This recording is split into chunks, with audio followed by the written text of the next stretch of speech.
Ooh, this castle is damp. How am I going to get out of here? I'm late for podcasting with Caitlin. Meow. Meow. That is a mangy-looking cat. Now, hello. Oh, okay. Sorry. I didn't. That is very rude. Meow. Meow. Oh, you must be one of those, like, magical riddle cats that's going to get me out of the castle, correct? Oh, perhaps. Maybe. There's only one way to find out. Yeah, I mean, it's either that or a map, so... Oh, so you want to leave? Well, then answer me this riddle. Okay, I'm ready. Give it to me. Which state do unicorns like the most? Answer this riddle and it'll give you a sacred clue to escape the castle. Which state do unicorns like the most? Okay, today's movie is The Last Unicorn, so that must be the thematic element here in the riddle. The answer is Maine! Oh, okay. I'll give you one more chance to solve the riddle. All right.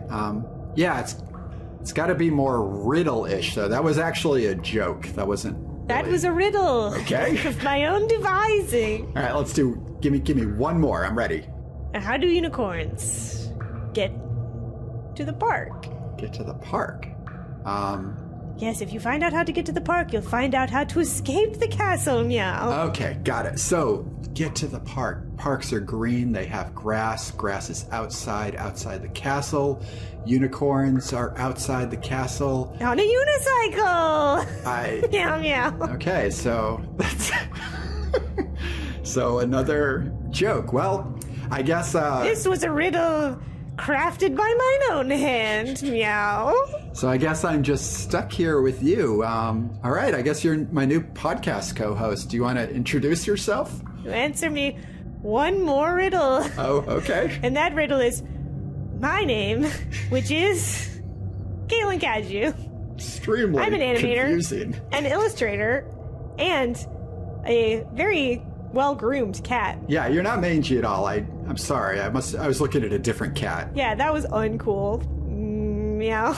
And yes, my name is Ira Marcks. I write and I draw comics, and this is our podcast about cartoons, where two lifelong artists and fans talk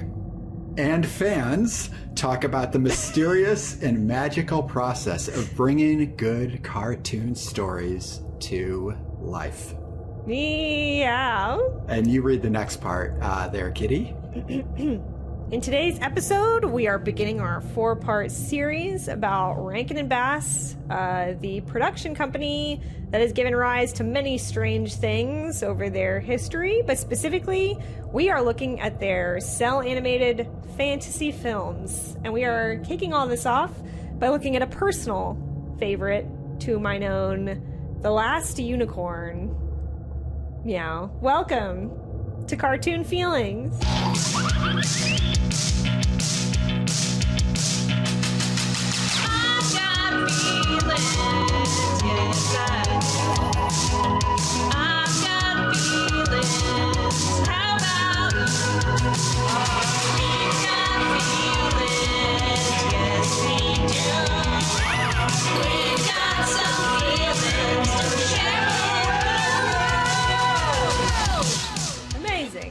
Amazing. We are full on fantasy.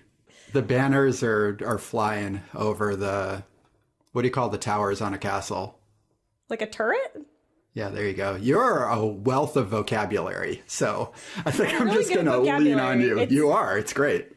It's something that I remember at like a young age, at like 9 or 10 or something, using the word bludgeon. Yeah. And a guy, like an adult, like college-aged guy was like, what? And like he was really broy and like annoying, but he was like, I think he thought I was like making it up. I was just like, it's a real word. Like, I don't know what to tell you. I just read a lot of books, okay? I'm really nerdy.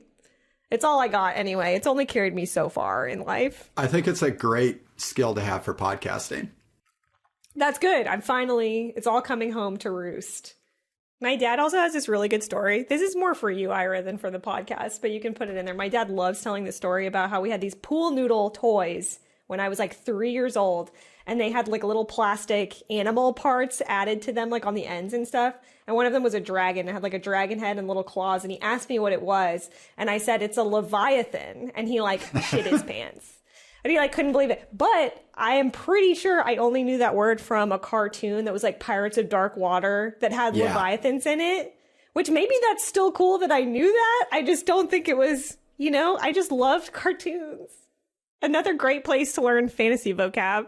I think you're hitting on a good point where the love of this type of fantasy we're getting into. If you don't know, everyone, we're talking Rankin and Bass's. We're doing a 4-part series on, some of their iconic fantasy films.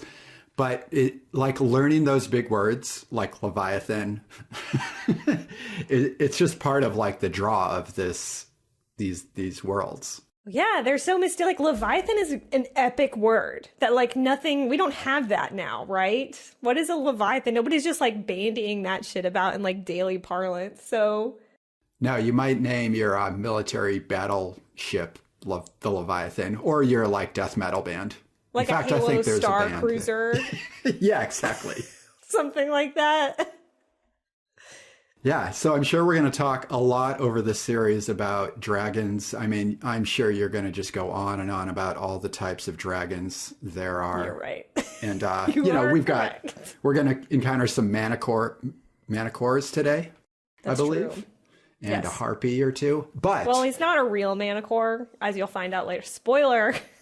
Spoiler it's for an illusion. me. The most important mythical creature we're going to encounter today is, in fact, the unicorn. Yes, and I have it on good authority that she is the last one.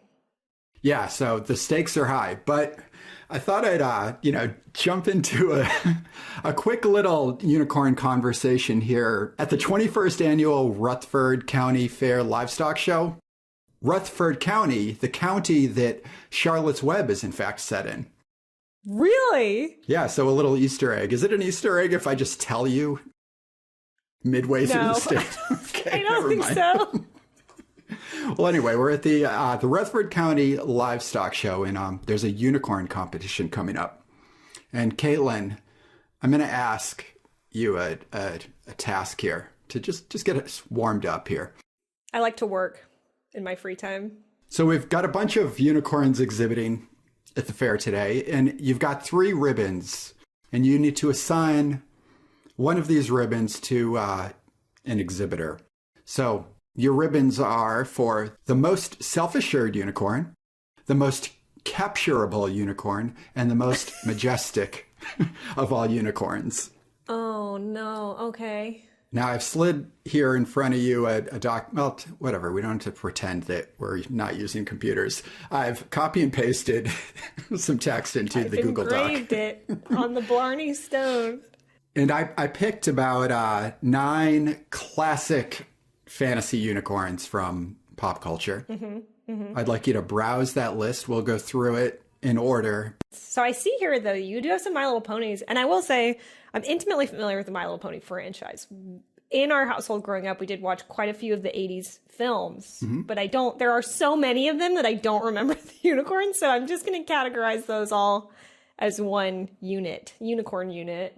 Well, I'll go through these and you can start thinking. So these are chronological unicorns. Starting in 1940, we have the unicorn from Fantasia's Pastoral Symphony. There's also the unicorn donkey. In fact, let's simplify. Let's just say the unicorn donkey because he's very cute. Yeah. Fun fact about these is that when my sister and I used to watch Fantasia when we were kids, we were really cute. We were so adorable. And what we would do is pick which one we would be. And that goes for the unicorns, because I think there are a few, and like the Pegasus babies, because they were all different colors. So that was a fun household game that if you have kids today, I think you should play with your children. Which color baby horse would you be and why? We didn't have reasons. No, but it is funny the way we, color-coded characters. Like you always need to pick your favorite because everybody's got a color. What psychologically is going on here? We're like, there is 5 baby ponies. They got wings and they're multicolored. Which one are you? You have to choose. You really have no choice. But we did it every time. Can't say the answer was always the same. I don't know. We're growing, we're changing. Well, that's the colorful unicorn category. I think most of these are just plain old white unicorn. So the 1950 unicorn I've settled on is the one Peter rides into the Battle of Baruna in The Lion, the Witch, and the Wardrobe. So, a military unicorn there. That's true. That's a good point. The Leviathan of the unicorn world. I don't remember this one much. I only remember him from the movie. I hate to say it. It's been a long time since I read the books. Does he get a line at all?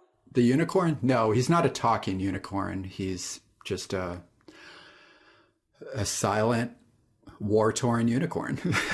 That's all I know about him. Pretty cool, honestly. War-torn unicorn. That's something really good. That speaks to me in an intimate way. I'm going to write that down. If I do start a band, war-torn unicorn. Oh, that's good stuff. TM. You got to bleep this out so people can't have it. No, it's too late. It's on record. Okay, now a classic 1970s unicorn, the Unico. Do you know Unico?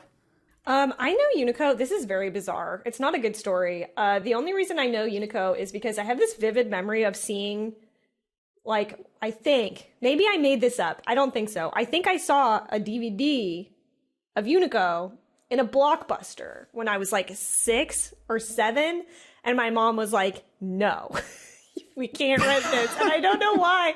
So I never got to see it. I think she was probably just tired of me watching it over and over again, because I'm pretty sure my local Blockbuster also lost their copy of My Neighbor Totoro, because I used to rent it every single time until one day they just didn't have it anymore. And I'm pretty sure that was fakey fake bullshit on my mom's part to not have to watch that movie anymore. So maybe she was just done. So I've never seen it, but he looks so cute. He's extremely cute. You can if you're not familiar with Unico, he's like a classic. I don't know. I don't want to say it's a low budget, but he's a pretty kid-friendly, direct-to-video style Japanese unicorn character, basically. I think he's very round. Yeah, he's adorable. I could see a parent being like, I can't go there with that. I think she was just done. She had had enough. They're like, look how I turned out. It totally makes sense. I was probably making her watch a lot of dumb shit. So now we're getting up into 80s unicorns, and just naturally these unicorns are a lot darker. So we have Gaff's Origami Unicorn from Blade Runner, of course. Metaphorical unicorns. I know, or was it? I don't know. It's like the one Edward James almost puts on his desk, right? But then he has the vision at the end, and it's a real unicorn, right? So there's the parallel. Right. Well, we have to take both Blade Runner unicorns, one from the director's cut, which is the Dream Unicorn that Rick Deckard has. Not in all of them. Okay, so there's your Blade Runner unicorns. And now I just picked the 80s My Little Ponies. So your three there are Moondancer, Majesty, and Glory. I don't know if they're different in the reboot. Yeah, they might not even be in it. I honestly don't know. And the 80s ones were the only ones I ever really watched. Mm-hmm. And even then I don't remember, because there was a suburban life show of My Little Pony where it was they ride a bus to school, and then there was a fantasy feature film series one where a ghost shows up or they go to the haunted carnival. That is the stuff that we watched. Yeah. I have no idea what the overlap of characters was. No, it is interesting to go back and look through the designs of My Little Pony and how they changed to follow cultural appeal for, I guess, the demographic is little girls that love unicorns in the 80s. The way they just sort of changed the head size or reduced the snout or big up the eyes a little. It's just interesting the way we decide what cute is. They did a really weird reboot of it in the 90s, I think, or early 2000s that didn't really take off. It wasn't popular. But, old My Little Ponies were really little squat and chunky, little baby beans. And then these ones were really tall and had super skinny legs. And they're exactly the opposite type of design. It was very weird. And it didn't, people weren't buying it. So But it is weird to, like, that isn't really in line with other, like, girls' toys at the time of, like, late 90s, like, early 2000s. Yeah. But it just felt so alien. I don't know. I wasn't in the market at that point anymore, I think. But very strange move. We have to put a pin in this topic of what an iconic unicorn truly looks like, because I would say the My Little Pony unicorn is not what a unicorn is supposed to be traditionally. Like, in fact, the last unicorn is really what they're supposed to be. They're like a little odd. They're not really horse-like, other than like, you know, the basic anatomy, but they're kind of like long-necked, scrawny-legged. They have a lot of goat characteristics. Yeah, they're lovely. I have more to say on this, but I'll save it. Yeah. Yeah, you don't want to get too far. We're in the midst of the Retford County Fair Livestock Show, so we've got to keep things moving. True. Now, into the ring comes She-Ra's trusty unicorn, Swiftwind, also known as Horsey from time to time. This one, I'm sad to say I don't have a lot of familiarity with. Like, I know this iconic design of this creature, but, like, beyond that, I don't know that we really watched a lot of, like, He-Man adjacent properties. Yeah. What do you feel about Swiftwind? Swiftwind's pretty cool. I believe he often claims himself as his own horse. Like, he's amazing. He's got his own thing going on. You're like, well, that's cool. I like that he's his own character. You know, he has a life outside of She-Ra's adventures, which I thought was important. But that's about it for my memory of She-Ra. I wasn't really super into this stuff other than the toys, because, I don't know, just the cartoons are a lot more vague in my mind. The toys, I remember, like, taking my She-Ra toys to the beach and, like, burying them in the sand more than I remember, like, watching the cartoon. That's like, I know that I watched this, but it just didn't stick like a lot of the other stuff I watched when I was little. A more tragic unicorn, we have Tom Cruise's unicorn from the Ridley Scott film Legend, 1985, which is basically a hornless unicorn because they cut it off, which is pretty sad. You know this unicorn? Such a good movie. Okay, good. Yeah, I wasn't sure. Yeah. I don't think we've talked about Legend before, but we actually have talked about Legend. It was a long time ago, but, like, very rarely do I encounter people who, like, have familiarity with Legend. So it's very occasional for me.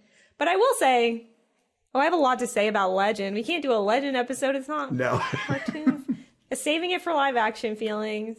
Mm-hmm. But Legend, there's 2 unicorns in Legend. At least one of them does get their horn cut off. I don't really know what happens to the other one. But unless I'm much mistaken, it's all like wink, everything's fine again at the end of that movie. Yeah.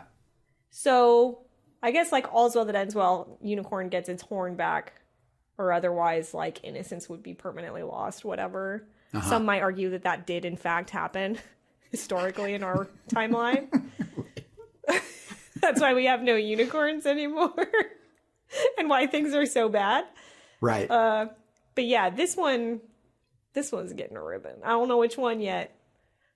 But well, yeah, we do have to introduce one last exhibitor here. And we have Rapidash, of course, from, well, specifically Pokemon Red and Blue on Game Boy. I figured, I don't know why I picked that.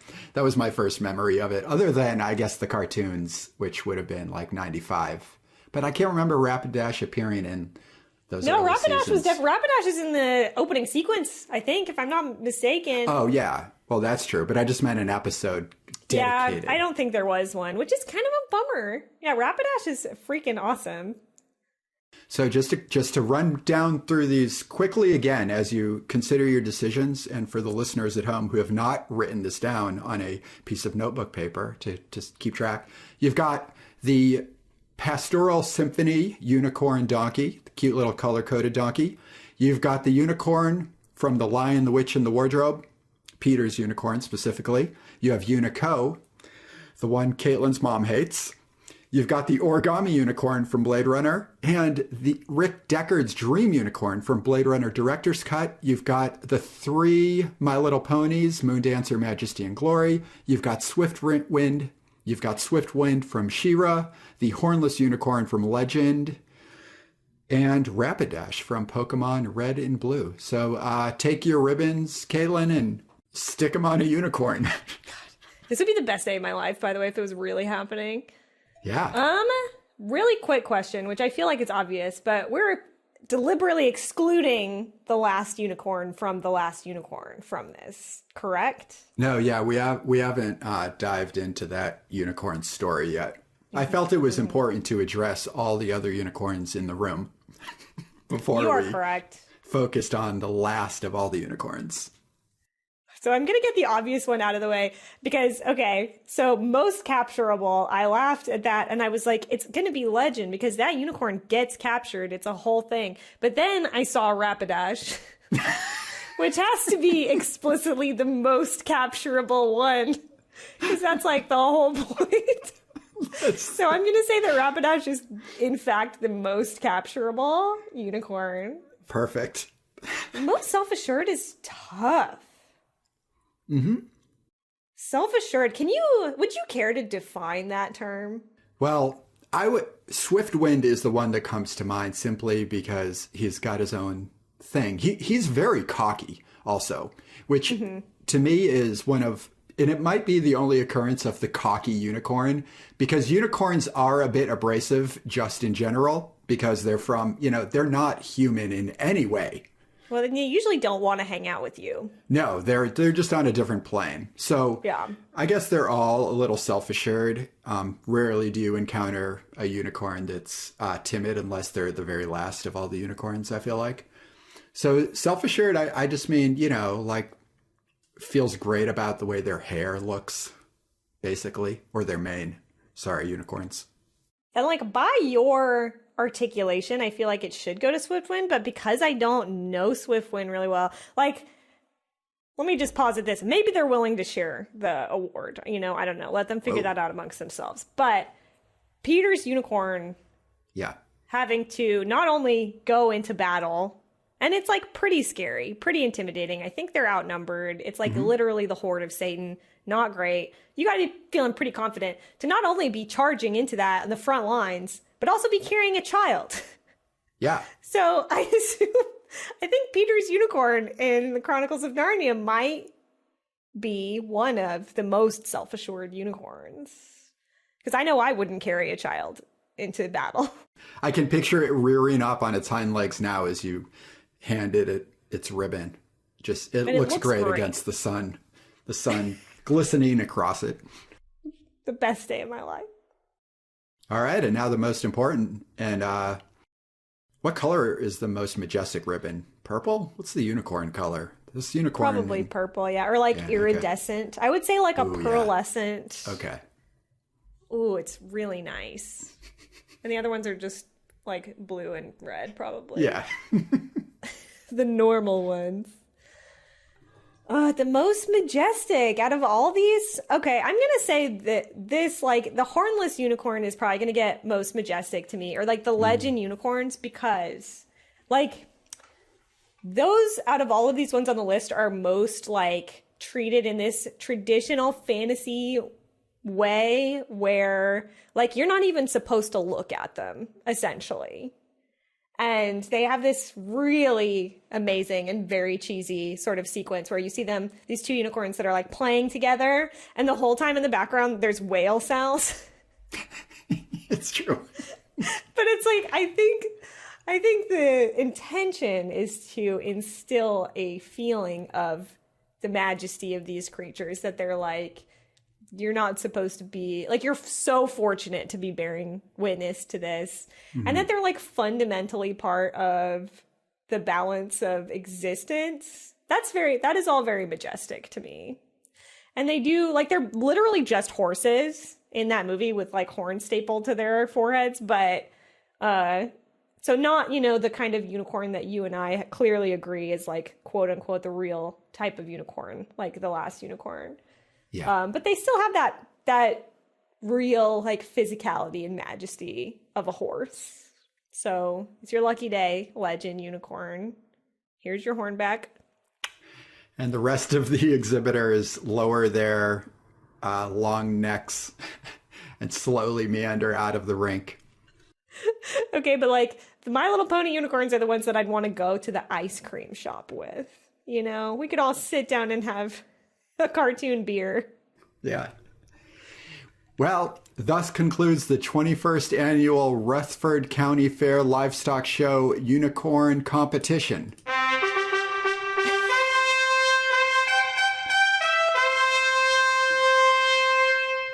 That's the closing. Only thing that was missing was like a neigh at the end.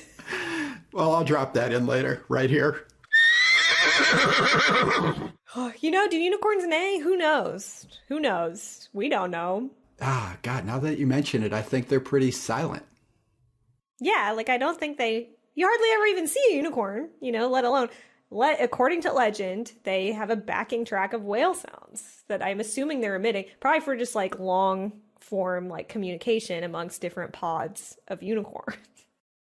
Yeah, they probably speak very slowly, like the Ents. You know, it's just sort of like this long, ancient language that we can't even comprehend it. It's beyond our, you know, time and space. God, these are the conversations that I want to have, that I want to be having. You're having them. This feels right. All right. Well, I think it's time to get into this series. We're kicking off a new 4-part series on a collection of films by the famous duo Rankin and Bass, owners of the Rankin and Bass Animated Entertainment Company, I believe. I believe you're correct, sir. Now, I suppose if you on the outside of this conversation, you listeners don't know who Rankin/Bass are, we should probably just list off some of the iconic productions they're responsible for. Beyond, you know, the ones we're going to talk about, which includes today, The Last Unicorn, next week, The Flight of Dragons, and then a double-parter 2-week extravaganza where we get into The Hobbit and then The Lord of the Rings. But outside of those, what are some of your favorite? I assume you have some other favorites, some other Rankin and Bass classics you love. I mean, I feel like this is the obvious one, but Rankin and Bass, like most people would know them from your fave Hollywood specials, your stop motion animated, your Rudolph the Red-Nosed Reindeer, for example, which I did enjoy as a kid, and as an adult find it kind of horrifying in a number of ways, but like also definitely watchable. Like you should watch it, but it's very strange. Stranger than you would think.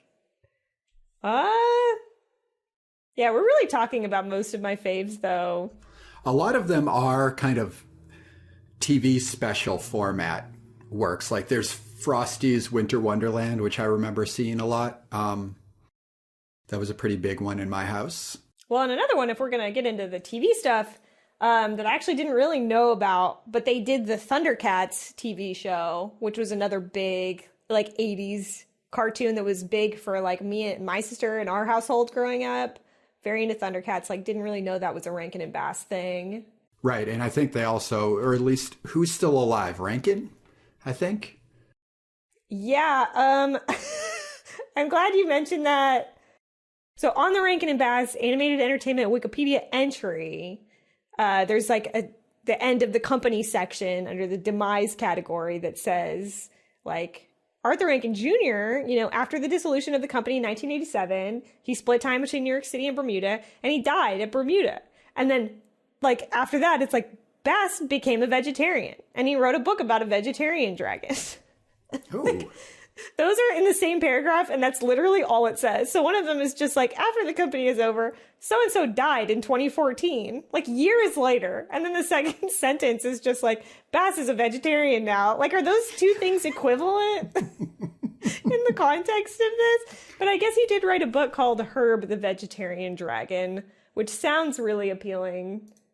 Not familiar with it personally, but I'm glad that he went on to do bigger and better things.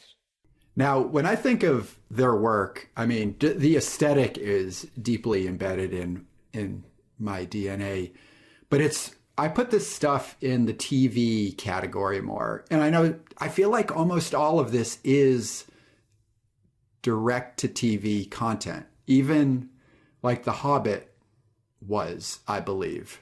Yeah, like The Last Unicorn was apparently a theatrical release. It didn't come into my life until it was like shoddily recorded on a VHS tape by my loving parents. But you're right that I think all the other movies we're going to talk about were TV, like direct-to-TV movies. Yeah, we're starting with kind of the peak of their cinematic career in a way, right? Because they had done the Hobbit movies before this, which seems like that's where you would go after. But okay, start with like the biggest epic fantasy of all time and then move on to a book written by like a 24-year-old. But like The Last Unicorn is probably their biggest, most notable feature, I guess. This is like one of those movies for some people, for sure. Yeah. Right? Like it's definitely that for us. Yeah. Like I'll mention my sister a lot probably throughout this just because we watched it together most of the time. Yeah. And it is interesting because like I think The Hobbit is the same way. Very rarely do I see anybody talking about Return of the King. And I've never met anyone who's seen Flight of Dragons, ever. I've never talked to anyone who's seen that movie or heard of it. So if you have... Until next week when you talk to me, who will have seen it. That's true, finally. But it's why, like, that movie just doesn't exist, I guess. And it came out the same year as The Last Unicorn. Like, they were both 1982 movies. So it's just kind of strange. Like, there's so much overlap between those in a way that to me they're, like, intimately connected. But Flight of Dragons never happened. And Last Unicorn is, like, cult classic. You know, people like animator... You know, and like artists, people like love that movie, as they should. And in the context of what we've talked about so far in these sort of like studio overviews that we seem to be doing, this just seems to be how it happens to play out. It wasn't really what we planned. But Rankin and Bass, they're more of a production company. Like this film, and I assume most of their other works, maybe they put their name on it. They do some storyboarding, they select the source materials. But even The Last Unicorn, they don't have a hand in where the production goes once it starts getting made, right? Like we can get into this with production a little bit more, but like this movie gets shipped overseas to be made. And I don't know what the budgets are on most of these things, but they feel small in the context of like other stuff we've talked about, like Cartoon Saloon is ambitious, probably working on a small budget, possibly, but really ambitious and refined and super hyper-focused on whatever that project is at the time. Whereas like just looking at the wiki for Rankin and Bass, these guys had their hand in a million different things. Like every year, at least one or two films come out under their name. Yeah, it was a lot of churning, it looked like. Mm-hmm.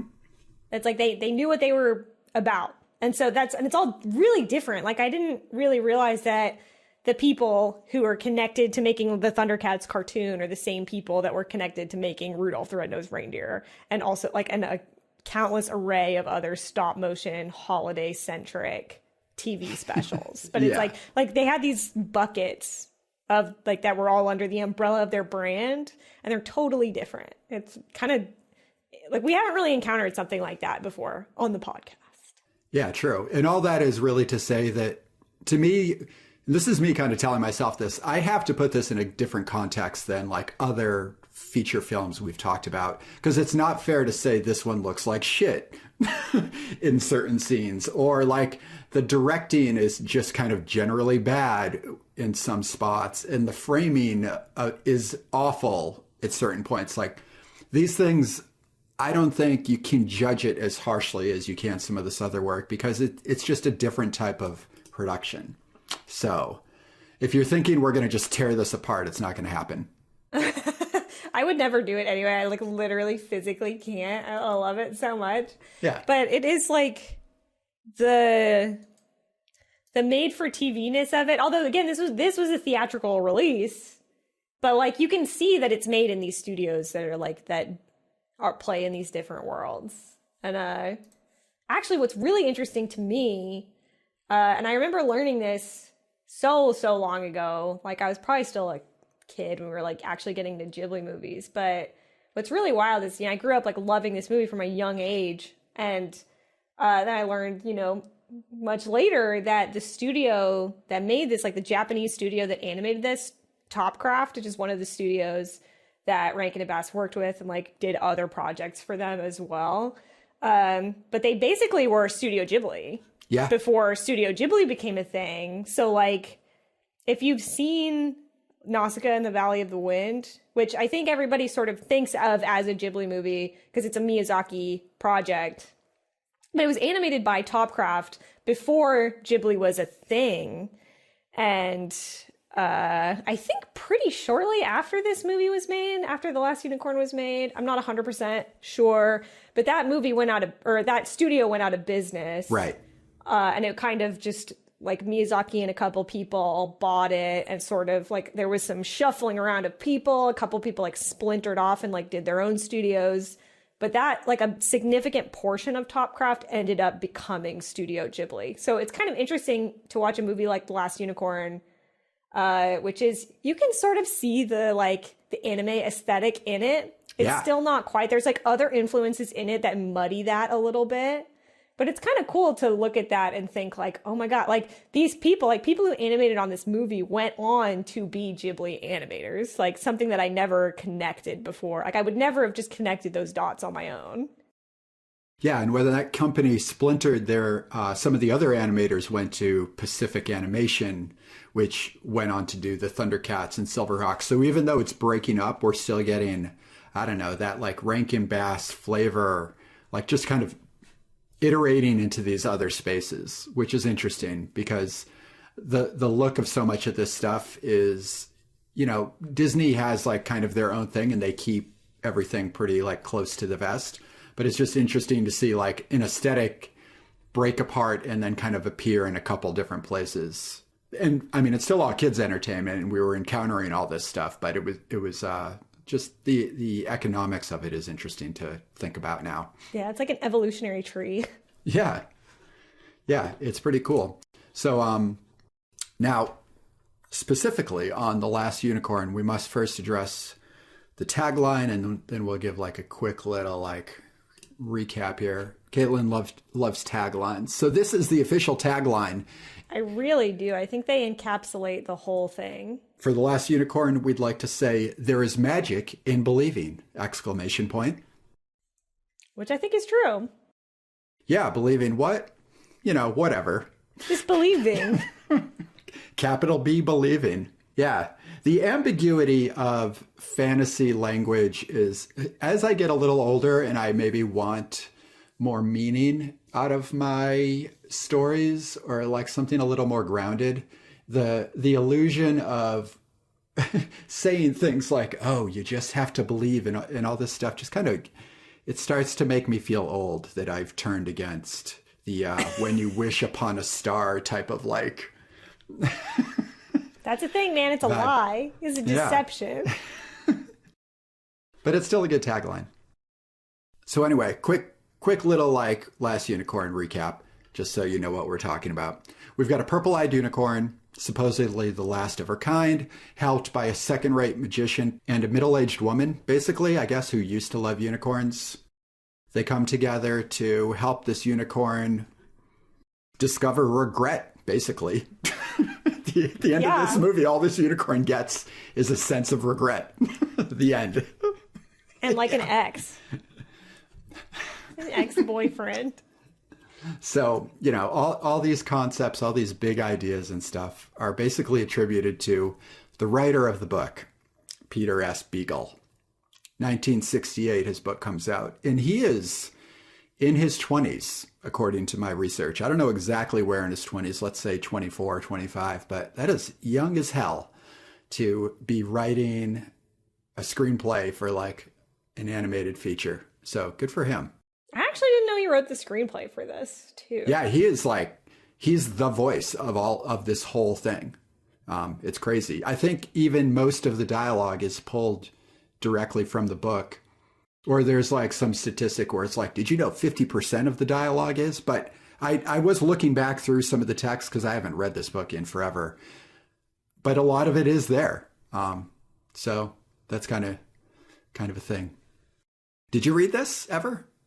A long time ago. And yeah, I don't really remember it very well. It's like probably my sister's favorite book, like thing that exists. Probably. She has like this really fancy, like leather bound, like gold inlaid copy of this book. Oh. That's, I guess, kind of valuable. Like she's really, really in love with this stuff. And I do have a copy that I actually got signed by Peter Beagle because a few years ago they were doing like a US tour, or maybe like a North America tour, going to all of these little indie theaters and screening the movie and then selling like merch from the movies. And it was really strange. And it's kind of a sad random story, but he actually passed out signing my book. Wow. Which was really wild. And then it came out after the fact that I think he was like suing the people who ran this whole thing because of like elderly mistreatment. And he was like clearly like really old, which is, it's blowing my mind right now that he was in his 20s when he wrote this book. Mm-hmm. But it does make sense. But that was kind of stressful. Like he literally just stopped functioning signing this book and had to like scribble out what he'd written and like rewrite it. Wow. And it was just a very memorable moment. So no, I haven't gone back to read the book after that, but I do have it. Yeah, he's been through the ringer. Yeah, I mean, even before this, he had done the screenplay for The Lord of the Rings for Ralph Bakshi in 78. So he's even younger at that point, that's quite an undertaking. I mean, I'm not sure if anybody else worked on it with him. That was just kind of a little tidbit I came across, but he had his hand in that too. And it kind of makes sense. Like, The Last Unicorn is very like Tolkien-esque, I guess, is the phrase. I was going to say, honestly, I've always wondered like why this book got adapted into a movie, and especially a movie made in this like very niche circumstance, like a small studio that outsources all their animation to these various studios. Like, why did they make this book?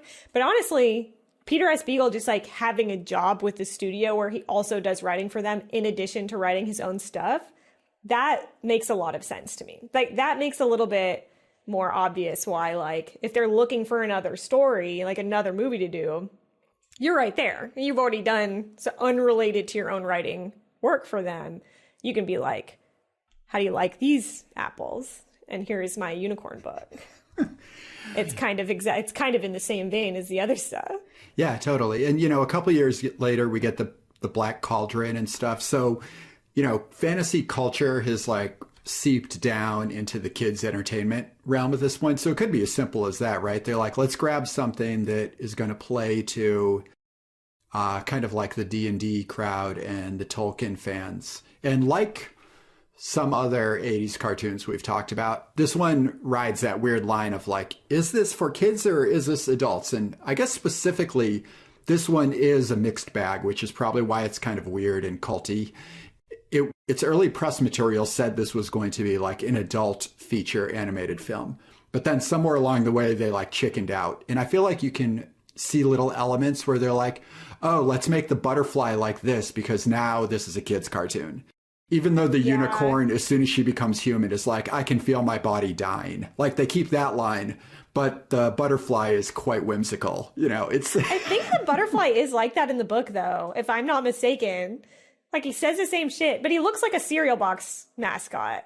Yeah, exactly. The butterfly in the book is just a butterfly. It's not a anthropomorphic, like, Rainbow Bright character. Yeah, like he pulls out a little like Captain Crunch hat at one point for no reason. It has nothing to do with anything. And I feel bad not liking that because then in Aladdin, I love the genie and he breaks the pop culture rule of like, oh, I'm gonna like, talk about late show hosts and do impressions, even though this is like an ancient world. The Last Unicorn is doing that as well. Like he's referencing pop culture of the time. But for some reason... You know why it doesn't work here, though? It doesn't work because none of the rest of the movie does that. And like Aladdin does have a veneer of being funny. Mm-hmm. Like Iago is just like funny in the humor of the time as well. So like that's why the genie doesn't feel weird in that movie because they're making stupid jokes the entire time. Even in the serious part. And this movie, it's like, you're exactly right. They're like, this is a terrible thing. This is like a loss of innocence for the whole world. And then you have this one scene of this butterfly just being like, I'm crazy. It's very strange. I suppose the best way to look at this film without having to run into these problems over and over again of like, why, is that it's more just like a series of segments that I guess become The Last Unicorn's adventure. But the tone is like quite different in various ones. And like the character designs sometimes become odd choices. Like, for example, the talking tree or like the harpy. We're going to talk about the tree scene. Right? Like, so it's, since we like to talk about kind of like the behind the scenes of this all and like the storytelling, there seems to be like a bit of a communication breakdown between whatever the director's vision for this project is and like what's actually being done. It's not quite as cohesive as it needs to be. I don't know. I mean, maybe you feel different, actually. Do you feel this story holds together? This is something I was thinking when I was rewatching it, because of course I was going to rewatch it, even though I've seen this like 1,000 times. But it's weirdly Bluethy to me, this movie, and it has a lot of the same issues. And it's funny because even some of the character designs are like ugly in a similar way that it reminds me of Don Bluth, but I actually feel like a lot of these designs I like more. No offense, that's totally a personal thing. Mm-hmm. But like there will be ugliness in the designs of these characters that still has this sort of elegant appeal that Don Bluth is just like all ugly. Like I want him to be uglier, do it again, uglier. But it also has that sort of like 60s, 70s fantasy wizard aesthetic. Like the Brian and like Froud a meandering look. Do it. Well, Brian Froud is the guy I think of who did like the fairy books and stuff. Like that's who it evokes for me. That's like the 70s fantasy guy that I think of. Well, and it depends too, because this movie also aesthetically is clearly taking from totally disparate sources. Like all of the forest scenes where the unicorn is like in her home, the forest, are so clearly inspired by the unicorn tapestries. Yeah. And then like when they're in the woods, like at King Haggard's castle and the Red Bull's chasing them, that's like the like Roger Dean, like similar to Secret of Nim, like weird, like watercolor wash forests. Mm-hmm. And so there's a lot going on. There's not really a cohesive art direction either. Yeah, I see a little like Arthur Rackham, who did the watercolor illustrations for like the Sleepy Hollow books, a lot of the tree design, and like the headpiece specifically of what's her name, Mommy. Oh, Fortuna. Yeah, Mommy Fortuna's headpiece is very Arthur Rackham. He does like these really pointy tree designs. So I was seeing a lot of that there too. But yeah, it is a real mishmash of just, I guess it's like this aesthetic hadn't really locked in yet. There were still all these different reference points. And, if you look at Dungeons and Dragons at the time, which is like a cornerstone of fantasy culture, because it's pulling from all the different sources and visualizing all that stuff, they hadn't even really locked in their look yet. Their art style was still developing. It's like, what level of detail do we give to these creatures that have only at this point, existed in stories, like through description, or in like one-off renderings of them in different books? Like, it must be hard to be an animation studio and be like, what's the iconic look for this creature? So they're probably like fumbling their way through some of the stuff in the early stages of production. In a way, I think that shows, and it's one of the reasons I like it. I mean, obviously, I just responded to it as a kid. I think that's like a lot of people can relate to that. But there was just something, so they are just like, like, this could be cool. And like some of it is really cool. That's like what's so strange is that visually, sometimes this movie looks really good. And then visually, I'm like, what? Like, this character is so off model. Like, did you even have a model? Like, right. There are scenes at the beginning of the forest where it's like washed in a specific color to show the time of day. Like, it'll be all yellow in the background because it's the morning or something like that. And with that inspiration of the tapestries, it's really beautiful in a lot of parts. Or there's like this scene where she's kind of, it's all blue and it's night and there's a big full moon in the sky and she's like walking over the hill and she's sort of like far in the background. And like, that's a really beautiful, like well-composed shot. But then, there's other times where like a character's emoting or something and their eyes are like sliding all over their head. And you're like, okay. It's just all over the place. Yeah. The blue, I'm glad you brought up the blue of this movie. Apparently this is kind of like a limitation of the medium at the time, where I guess it was really hard to use blacks in their animation process. I don't know if that's specific to like the studio they're working with, because if you think back to Disney work at this time and long before, blacks are very prominent. But for some reason, blacks weren't working for them. That's why you get so much blue, especially at night. And I think it works really well. It adds like a melancholy to it. Yeah, that's funny because I was like, it looks way better than using black. So it was probably like maybe a choice, but also maybe just a happy accident. I'm not sure exactly. But there's just something about 80s color saturation that I think resonates in, this has blue in the same way Rats of Nim has like purple and red for me, even though this has a great red as well with the bull. I like the bull's red. Love the bull. I always love the bull. Anytime we were like playing pretend these characters, I was the bull too. I don't know. I love unicorns. I'm just saying he looks really strong. I like that he has little sharp teeth for no reason. That's really appealing to me. Pretty good character. Yeah, I think they're in general pretty ambitious with character designs. Like King Haggard, the level of detail on his like rusty old armor, it's quite intricate. I mean, he doesn't move a lot, so I guess that helps. It kind of balances it out. Like you don't see like the chains on his armor, the little like ringlets moving around or anything. But I don't know, I kind of just appreciated the costuming of a lot of these characters, and it holds up pretty well and looks very cool. All the stitching, like, you see like the patchwork on their ragged robes and stuff. Yeah, like they're wearing clothes. It's not like he has a shirt and like a tunic and a belt and that's it. It's like they have like all of the folds and everything. Or like he's wearing like a cloak over it too, and it's got all the wrinkles in it. Like it is very fantasy art, like as much as they could capture. They also got really into hair in this movie. It's not like hair effects where it's like every strand, but they have this certain way of drawing hair that's very curly and like really expressive. I mean, the unicorn itself is a great example of that. And it's all the time everywhere, like moving, and like they use that a lot. It's very kind of Art Nouveau. Like it flows like grains in wood or like water, like the way you would illustrate those like kind of natural elements. So yeah, I think it works really well, and it's probably maybe the most iconic thing for me in this is just the way the unicorn's hair looks. It's extremely distinct.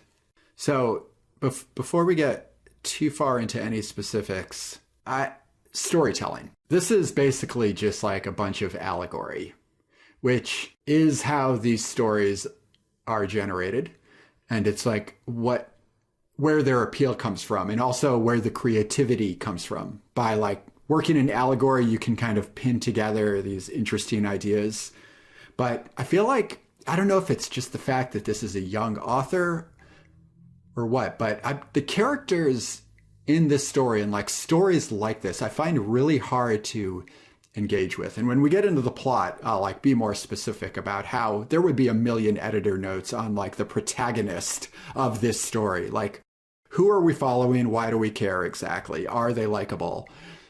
Do you feel any of that? I know you have such like an emotional connection to this movie, but when you sit down and watch it, are you like, I just wish these characters, I was a little more invested in like their journey? Honestly, I don't think I ever think about stuff like that.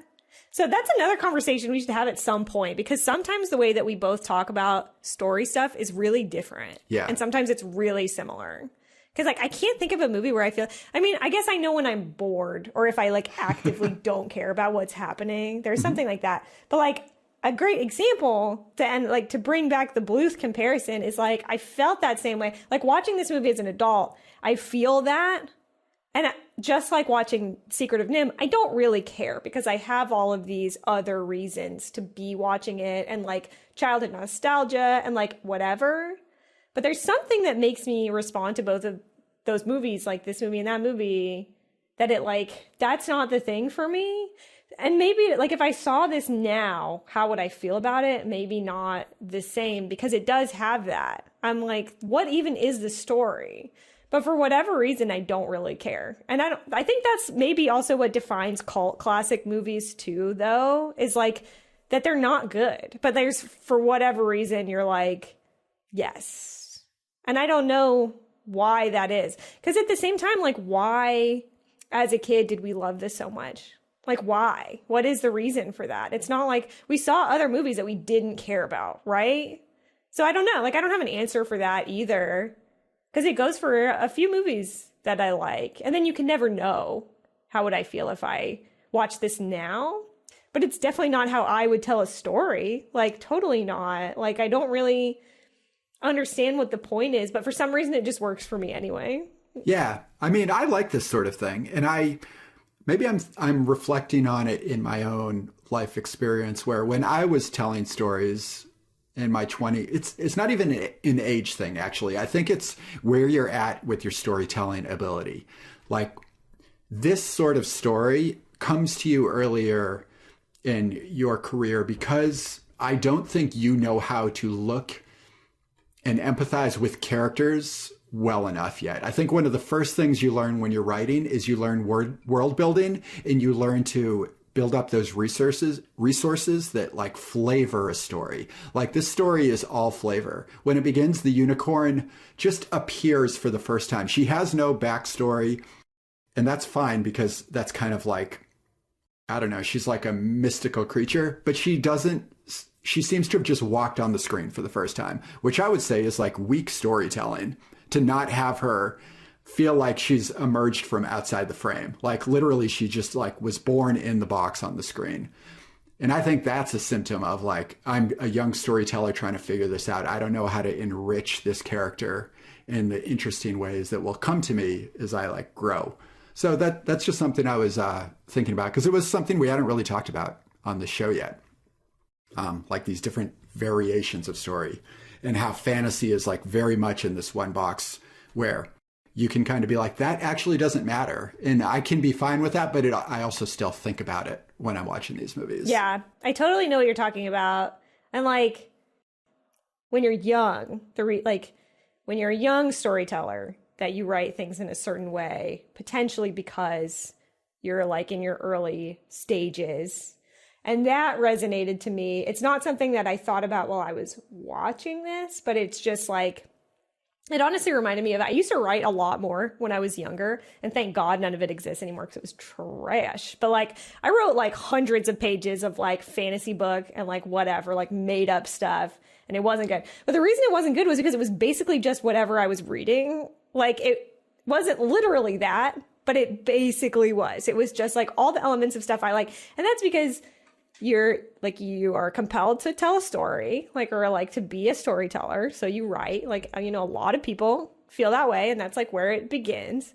But you don't, like, you're writing because you're inspired, you know, and there's no foundation that you have personally to do that. So it's just something that's very relatable to me. And I don't know, like, as you were saying that, I was like, I can think of a few reasons why. I don't even think this is the case. But for example, like what you're saying, like maybe the unicorn feels this way because the unicorn's more of an idea than anything else. So it doesn't really need to feel lived in, like, or like something real, because it's not. But like, whatever, like I can come up with all these justifications for why something is this or that way. But I totally, like, that's a real thing. Like, I'm going to write a book. What do I write? Well, I've been reading a lot of like sword and sorcery stuff. And like, I watched The Last Unicorn recently, so maybe I'll tell a story of the unicorn. And you just like write stuff that happens to your character. Like, you're just writing because you want to. There's nothing wrong with that. Like, that's great. I kind of wish I was still doing that at least. But yeah, it's just not like, it won't have the backbone of something where you are like having an editor and then being a little bit more intentional about whatever. And maybe that's something you figure out along the way, or maybe you just don't write anymore. Maybe that was like a stepping stone for you. But that's definitely a real thing that exists. This just makes me want to talk more about storytelling in general. Yeah, and I hope it doesn't sound to somebody out there like I'm dismissing fantasy storytelling, because when you describe it, I think it is beautiful. The incentive to like just reach out and start to pull together a story from your influences. And I think it's great to have stories that are pieces of like fairy tale elements and letting it just be like this emotive journey to go through. Because actually, I think that's what fantasy storytelling mostly is. Like, the unicorn in this movie appeals because it's like a mirror for a sense of self. It's like a certain type of mirror for you to look at and be like, I feel this character's like identity crisis or something when I look at it. Like, these creatures are asking you to like look at yourself when you see them. Like, that's like the draw of them. Like, they evoke these like thoughts and feelings. And I think that's important.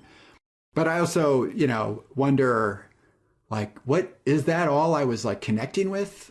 And is that all the producers were thinking about when they made this? Just, it's funny to, watch Pixar and these character-driven stories. And even when they deal with fantasy, like in Onward, it's from outside of the fantasy world. It's like these characters are having like a grounded journey, but they're like passing through these realms of fantasy. Whereas like this movie is in fantasy. They're just different. Maybe it's, they're just different things. They're like different genres of music. I can't really I guess it's not fair to like pin them up against each other at all, Apples and oranges. Yeah. Dragon fruit. Should we talk about the cast really quickly? Yeah, I think we have to. Just because I feel like this movie is a totally buck wild cast. Like, Mia Farrow is the unicorn. The Prince Lear, the like strapping young lad who falls in love with the human form of the unicorn, is voiced by a young Jeff Bridges, which is really wild. Doesn't sound like him at all.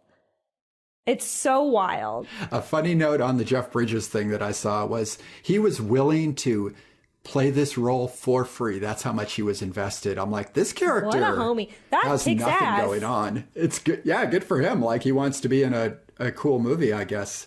Which makes me wonder, I'm like, oh, these were hot properties. Like being a prince in a fantasy story was a massive deal. And up through the 90s even. I mean, like princes were where it was at. That's so funny.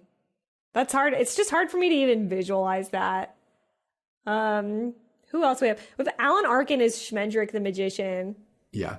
Which I just think, some of these people, it's just like, what? Like Angela Lansbury is Mommy Fortuna, the carnival witch. And she's great. She has a great job. And Christopher Lee is King Haggard, which is very iconic. Like he's honestly perfect. I mean, has he ever done a bad thing? Like probably not. I don't know, but like... No, he's a master. Saruman before he was Saruman, and like even more pathetic and like weird. His name is literally King Haggard, which is really funny to me. And he goes all in. I heard that he highlighted like the text of the book when he like showed up on the first day. He's like, these lines will be in this movie and I will say them. Like he's truly committed. I mean, his character comes in, he truly adds some weight to this project for sure. Yeah, I like that. This is like a pretty easy poll because there's just a little bit of editorializing in the Wikipedia page about the cast where it talks sometimes about how Peter Beagle feels about the casting. And by Christopher Lee, he said, like Peter Beagle described Lee as the last of the great 19th century actors and either the most literate or the second most literate, fair's fair, performer that I've ever met, which I think is amazing. Like, that's so funny. And it's just like, he's either the most literate or the second most, but like really up there, like one of the top. I'm like, yeah, I totally agree with you. Yeah. I want to shout out two more, I guess, because Rene Aubergenois is the skull guy, the drunk skeleton guy that shows up at the end that was legitimately terrifying to me. You'll know him from being... I think Odo in Star Trek, like a Star Trek character, like he's been around. He's in all this different stuff. And then this is just a fun little fact that I noticed this, like just perusing the cast list, but Paul Frees is this bit character, Mabruk, the court magician, who's in it for like 2 seconds to just be fired by King Haggard so he can hire Schmendrick. And he's like, bye, idiots. Like, joke's on you. I'm awesome. Bye.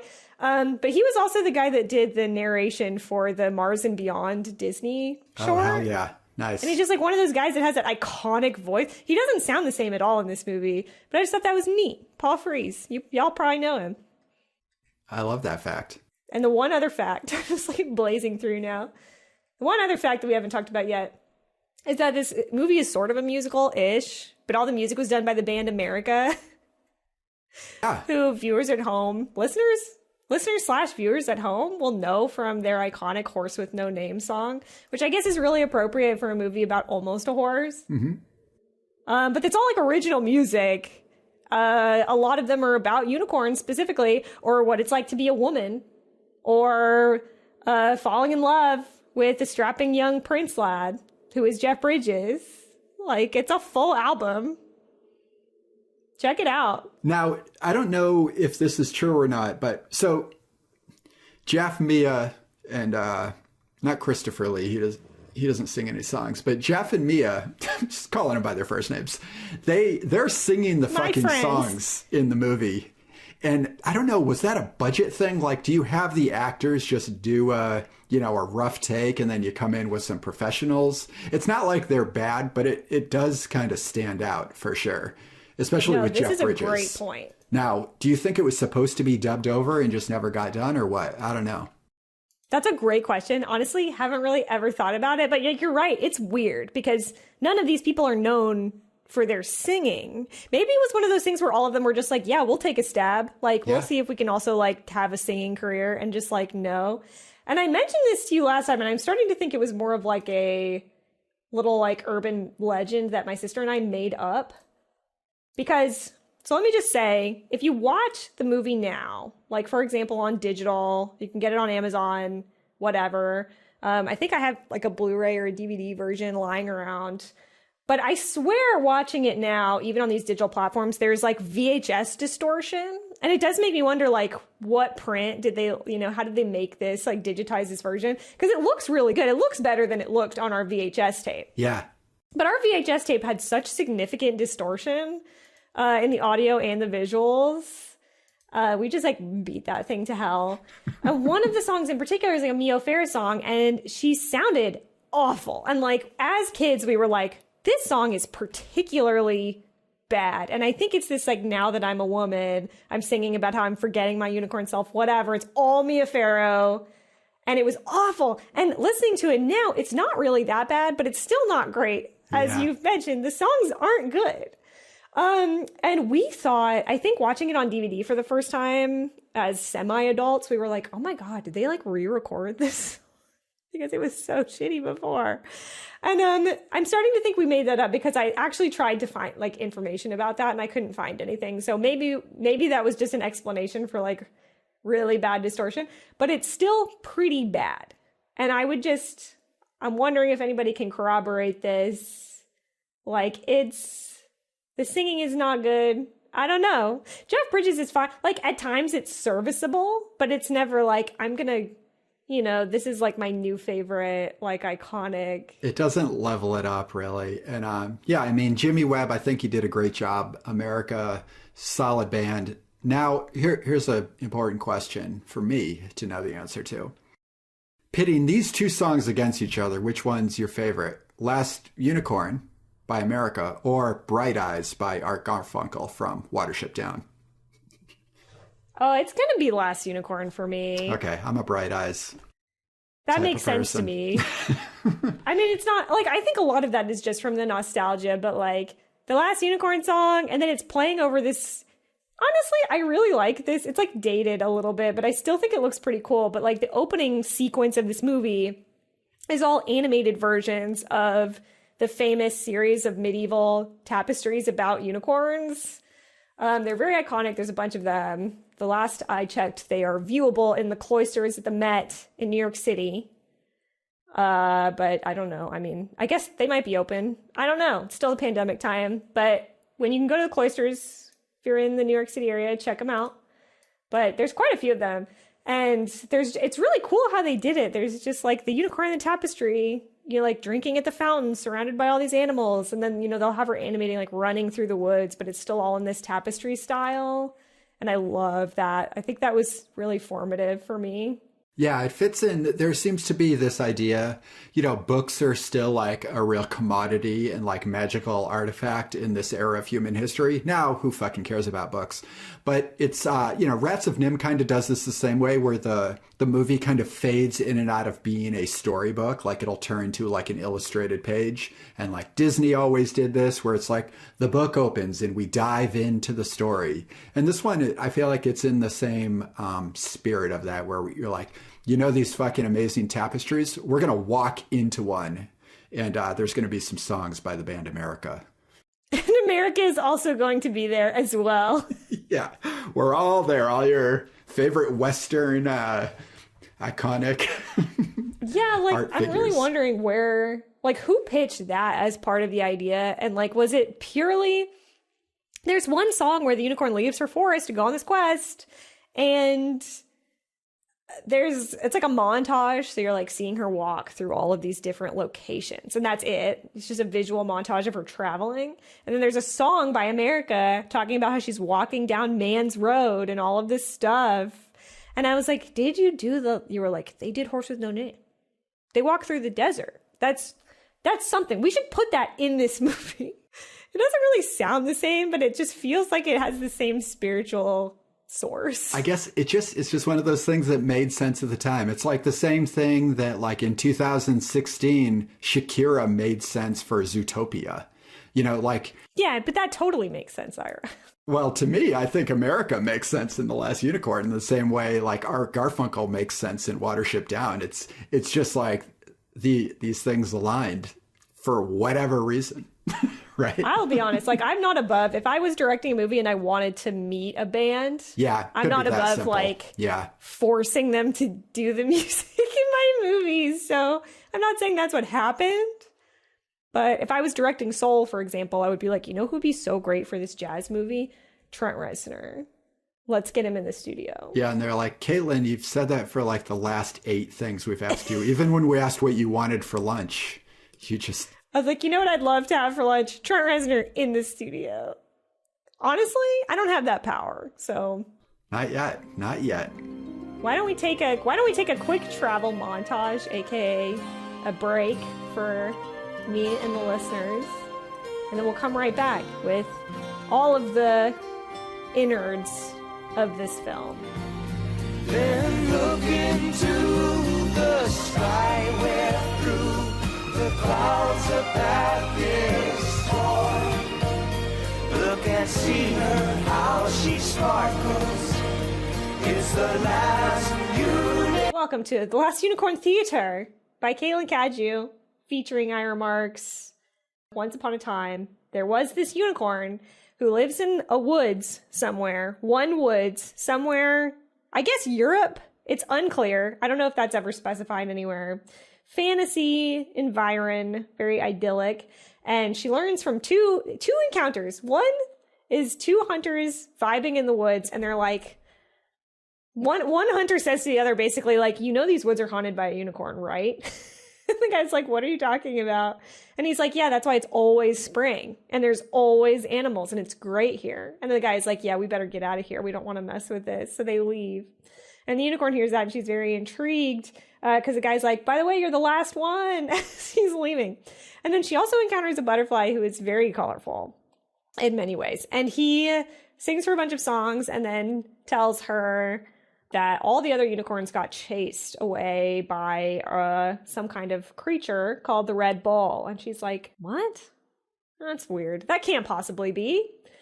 So she's so intrigued by this idea. She hasn't seen any other unicorns in time immemorial. So she decides that she's going to leave and see if she can get to the bottom of this.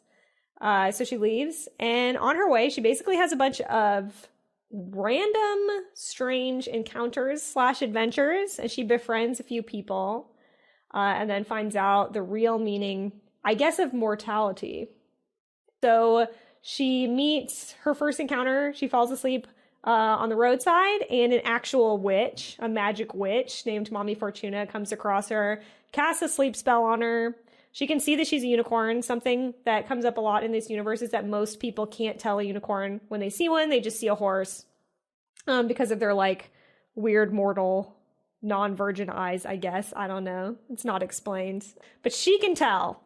And she boxes her up in a carnival show. And she even puts a fake horn on her so that passersby can identify her as a unicorn. But Schmendrick, the magician, is also part of this coterie. And he can see that she's a unicorn, and he is like a pure soul, and so he decides that he's going to help her bust loose. So he sets her free. They set all of the other animals free, none of whom are magical. They're all like illusions. And except for one that is a real-life harpy who does kill Mommy Fortuna. That's just sort of an aside. Mommy Fortuna doesn't make it beyond this part in the movie. So the unicorn and Schmendrick carry on their journey. Then they are waylaid by the, this is kind of an interesting little inclusion, the Robin Hood analog. I guess they even specifically reference Robin Hood, although this character's name is Captain Cully, and he has this band of like vagabonds, and they kind of kidnap Schmendrick. I get they come upon him in the forest, and they are like, "You're coming with me" for some reason, and then they all sort of end up vibing together for one reason or another, until Schmendrick magically accidentally compares them to the actual Robin Hood. Doesn't go over well because it kind of disrupts Captain Cully's whole like faux brotherhood situation, and he is able to escape with Molly Grew, who is one of the people in Captain Cully's band. She's just like this middle-aged like cook who has found her way with this group one way or another. So she also falls in with Schmendrick and the unicorn. They carry along their journey, and they come to rest at the castle of King Haggard. It is unclear exactly what is going on here, but it's like King Haggard has a certain amount of territory. I don't know if the whole country that they're in. Apparently it's very dangerous. Schmendrick goes out of his way to be like, we never came within miles of here. It's not clear why. And through some various interpersonal relations, there's a romance element here with the Prince Lear, King Haggard's adopted son, with the unicorn. We find out, some magical information about the provenance of the Red Bull, who does appear to be at the behest of King Haggard. And we find out finally what happened to all the unicorns. And just to spoil it a little bit here, but there is a happy ending. And all the unicorns, which had in fact been squired away into the depths of the ocean, are able to be liberated. And King Haggard's castle actually fully collapses into the sea, which is very satisfying, if not a little bit nonsensical. And there's a really cool showdown, sort of, with the unicorn and the bull here at the end. So once all of that is concluded, the unicorn goes home, different, changed. And I left out a whole kind of important plot detail that I imagine we'll be talking about, which is in a moment of danger, an encounter with the Red Bull, Schmendrick, to save the unicorn, transforms her magically into a human person. He doesn't quite, intend to do this. His magic is very chaotic. But he's just trying to save her, and he's like, using my magic, like, save this unicorn. And so she ends up turning into a human. And a lot of hijinks ensue. This is kind of the twist of the movie, I guess. Sure, yeah. Is that she spends the last third of it being a human and then grappling with human feelings, which really is like, do I kiss the boy or not, I guess. Yeah. That's a whole thing. So yeah, and by the end of the movie, she is back to being a unicorn, but she's forever changed by her experience being an immortal body, like having immortal experiences. So, Ira. Yes, Caitlin. Proceed. What do you have to say about this iconic film that is very concrete and adheres rigidly to the storytelling format? Yeah, there are zero holes in this plot. Everybody's motivations are extremely clear at all times. No, I love this fucking movie too. That's why we're doing it, everybody. So give me a break. I can't sit here and like remind you that I love this shit. I like this more than you. I am doing a show about it. How many shows have you done about The Last Unicorn? God. Well, like Peter S. Beagle is literally listening to this podcast. I'll mail it to him. Okay. I'm sure he doesn't have the internet. I'll just mail it directly to him on a bird That's CD. Probably true. So anyway, I fucking love this movie, but here we go. So all I'm doing here is trying to figure out what the world was like in 1968, where this like tale of whimsy this is peak entertainment at the time, right? Like this is what everybody wants. Everybody wants a post-Tolkien story that dips into like medieval Western lore and fantasy. So I'm on board with all that. This unicorn comes on the screen, and we get a voiceover where it is completely unsure what is going on in all realms. It doesn't seem to know how old it is. It doesn't seem to know any other unicorns. It doesn't seem to know anything that's not told to it directly by two like random passerbyers. This is just like one of the oddest beginnings to a movie because, I mean, like, is there no, you don't need a Walt Disney to say, like, why do we care about this character? So what invests you in the story at the beginning? Is it simply just that it looks great? It like kind of looks a little like Sleeping Beauty, or, you know, or is it just that it is a cartoon and it's like your only VHS tape? What's drawing you in, like, from these first moments? Do you remember? Well, to answer your question, as a like 3-year-old child, there is a unicorn. Yeah, okay. And that is all it takes.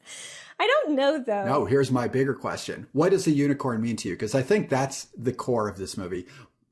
A unicorn must mean something to, like, the person who loves this film. So what do you, like, why do you love unicorns? Can you answer that? I think I might be able to. That's an interesting question. I do. So this answer will touch on some stuff I think that I will have to say about the movie in entirety. Mm-hmm. And it doesn't only apply to unicorns. I mean, I do have a particular love for unicorns, but in the same way that I have a particular love for certain types of magical creatures. Like, I feel the same way about dragons, which we all know I'm very passionate about. But it's okay, if I go deep enough, I have to say I don't know, because I don't know why I love fantasy so much as a thing, but I do. Like, I love all fantasy stuff, and I always have. Like, from my anecdotes in this very podcast, you can tell, like, I just came out the womb being like, I love Leviathans, for example. I love unicorns, love dragons, like, Pokemon is really cool. Like, anything that's just, like, not real. And especially animals. I clearly, if you know anything about, like, the art that I do or anything, you can tell that I'm very passionate specifically about, like, biology and animals and evolution and all this stuff. So maybe it's something to do with that. And, like, I think the appeal of unicorns to me, and that's something that this movie does go out of the way to kind of touch on, is like, when you're a kid, you think maybe that stuff could be real. It's definitely not, which is really disappointing. But when you're a kid, you think, I haven't seen a unicorn, but they're very special and they're very unique and they're, like, rare and they could be out there somewhere. And that's the appeal, is like this magical, like, the unknown, the undiscovered of the world, or something like that. Like, we also had a book when I was a kid that had a lot of, it was like a glossary of dragons that live around the world. Obviously fake, but it was like, and this is like the ice dragon that you only find in this particular environment, and here its traits and qualities and stuff like that.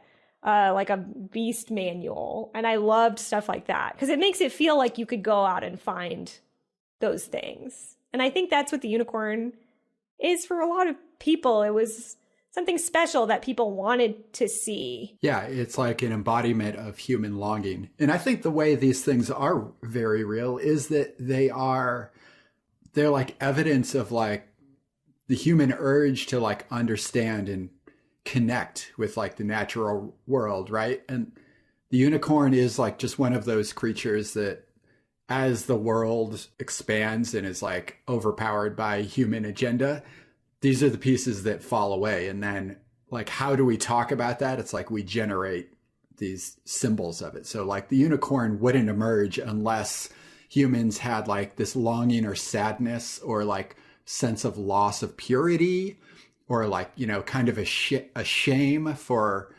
disconnecting with the nature around them. I don't know. To me, that's, like, I would guess that you love unicorns knowing other things about you, because it kind of fits in with, like, your empathy for, like, the natural world, or, like, a sadness for a loss of something that, like, we've destroyed or, like, taken away from the planet.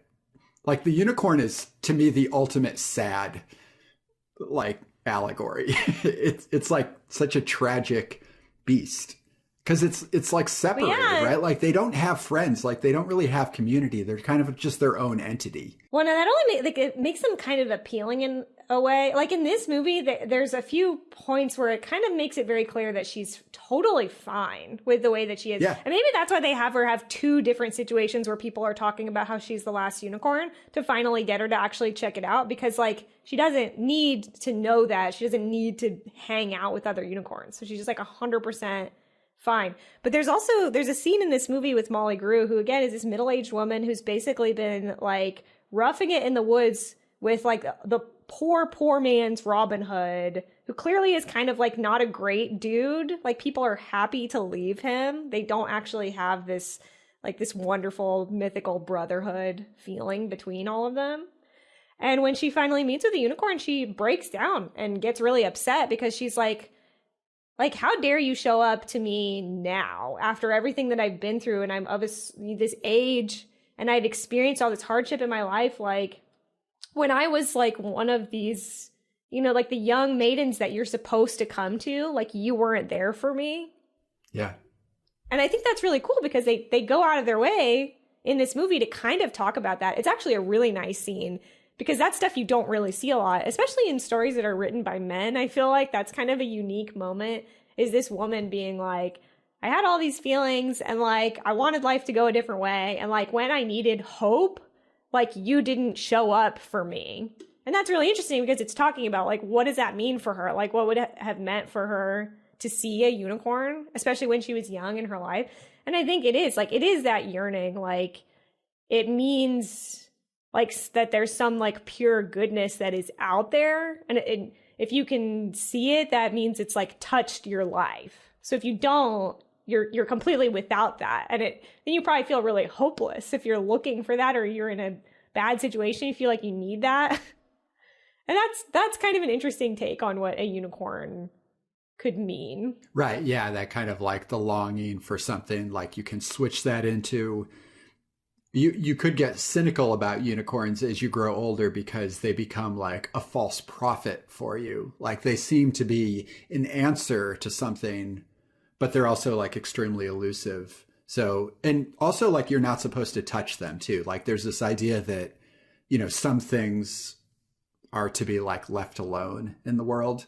And the unicorn is one of them. This is one of those things there's like a lack of vision for this whole project because the body language of the characters around the unicorns, like you can watch this movie with the sound off and be like, oh, Molly's just touching the unicorn. Like out of all the characters, she should know that you don't just arbitrarily touch a unicorn. It's especially if you like have this like long relationship with the idea of the unicorn. So those are like those. I don't know if that's always true though, because like in a lot of tapestries, sorry for being a huge nerd. In a lot of tapestries, though, a lot of young women are touching them. Oh, okay. And I think there's significance to that. I actually wonder, like, do other people touch her? Because maybe it's special that she does. Yeah, maybe. I guess that'd have to be in the text of the book. I felt like the description of it in this book was that, like, you'd be wary of, you know, like you're not supposed to type of, or it means a lot to, like, make the choice to, or you need to be invited. But yeah, I would imagine it has to be. She obviously doesn't want to either. Like a man tries to tame her earlier because he thinks she's a horse and she's like, get out of here. And she's pissed. And she's also offended because he can't tell that she's a unicorn. And she's like, you think I'm a horse? Like, how dare you? But she doesn't let him touch her. She gets out of there real quick. I do like Molly Grew, you know, now I'm not taking back things I said earlier because what's done is done, but yeah, we've committed. That's logged in the files. Molly Grew is the character I care about in this story. And I would have, because she's grounded, like she's just a real human. Like she would be us in this world, right? Like we're not like wannabe magicians, or we're like not kings or princes or butterflies even, really. No, and like I think Schmendrick could be relatable in that he's kind of like a failure in a lot of ways. Like he has real magic, but he doesn't know how to use it, and he's kind of like a dork, basically. Like you find him and he's like working in a carnival as like a magician, like a juggler, and like a sleight of hand guy, not like I can do real magic. So I can see that being relatable, I guess, but he's more of like a comic relief kind of dude. Like he's like a well-meaning guy, but he doesn't. Molly Grew, I do. Even as a kid, there was something about her. Yeah. And she's a rare character. You don't get a lot of like middle-aged female characters who just kind of are there in their own right. Like she's not there for any real reason. She sort of just falls in with them because she doesn't want to hang out with Captain Cully anymore. Right. And because of the unicorn. And it's almost like she could care less if Schmendrick was there or not. Like, she really just wants to hang out with the unicorn and, like, finally have that unicorn adventure. And, like, everything about that is appealing. Yeah. If this story was to, you know, kind of, like, be done in a different way, I would want to just follow that character and have her, you know, the first time we see the unicorn is like through her instead of following the unicorn. Like maybe that's my like narrative hang up with this whole thing is we're just tracking the unicorn. And I think this stuff all works fine in the book. It's more like, I'm surprised this was adapted. Like we were saying early on, we're like, oh, this is an interesting choice. Cause I guess maybe it was like a buzzy novel at the time. Like it's got a great title. The Last Unicorn, that rules. That title that is a great is title. Perfect. Like no wonder you would make a movie of it. And I'm sure it was a bestseller. Why else take the risk? And all this stuff about the fantasy world of even the Red Bull is almost undescribable. Like these creatures are not meant to really be engaged with. They're not even really meant to be brought into like human art, I don't think. So like the way they're told in story, you know, like humans like try to own things in these different ways. And like one of them is to like render them in their like culture. But these animals don't want to be. And then if you take that idea and then you put it in an animation, you're kind of stuck because it's like, well, now you got to draw the fucking thing. And it's never going to be as magical as it is in that text. So it's just like to me, like some of these fantasy cartoons, they're like an extra little artifact that goes with the book. It's like more to remind you of like what that story really is about. Because the Red Bull looks great on the screen, but like described in the book, it's a lot more intense and therefore meaningful because of what it's supposed to represent is this like type of magical creature that's indescribable. I'm gonna have to reread this book. Yeah, I mean, it's got great descriptive it's got great descriptive passages, but it's also doing that Tolkien thing where it's like, well, here's a song on the page, and here's like a description that goes off on a wild tangent that doesn't really follow the plot. And if you love that sort of thing, like, you know, it's got a whole lot of that. It is not streamlined. Perfect. It does look kind of short, so. Yeah, right. So the tangents are brief in that context. Not quite as intense as Lord of the Rings.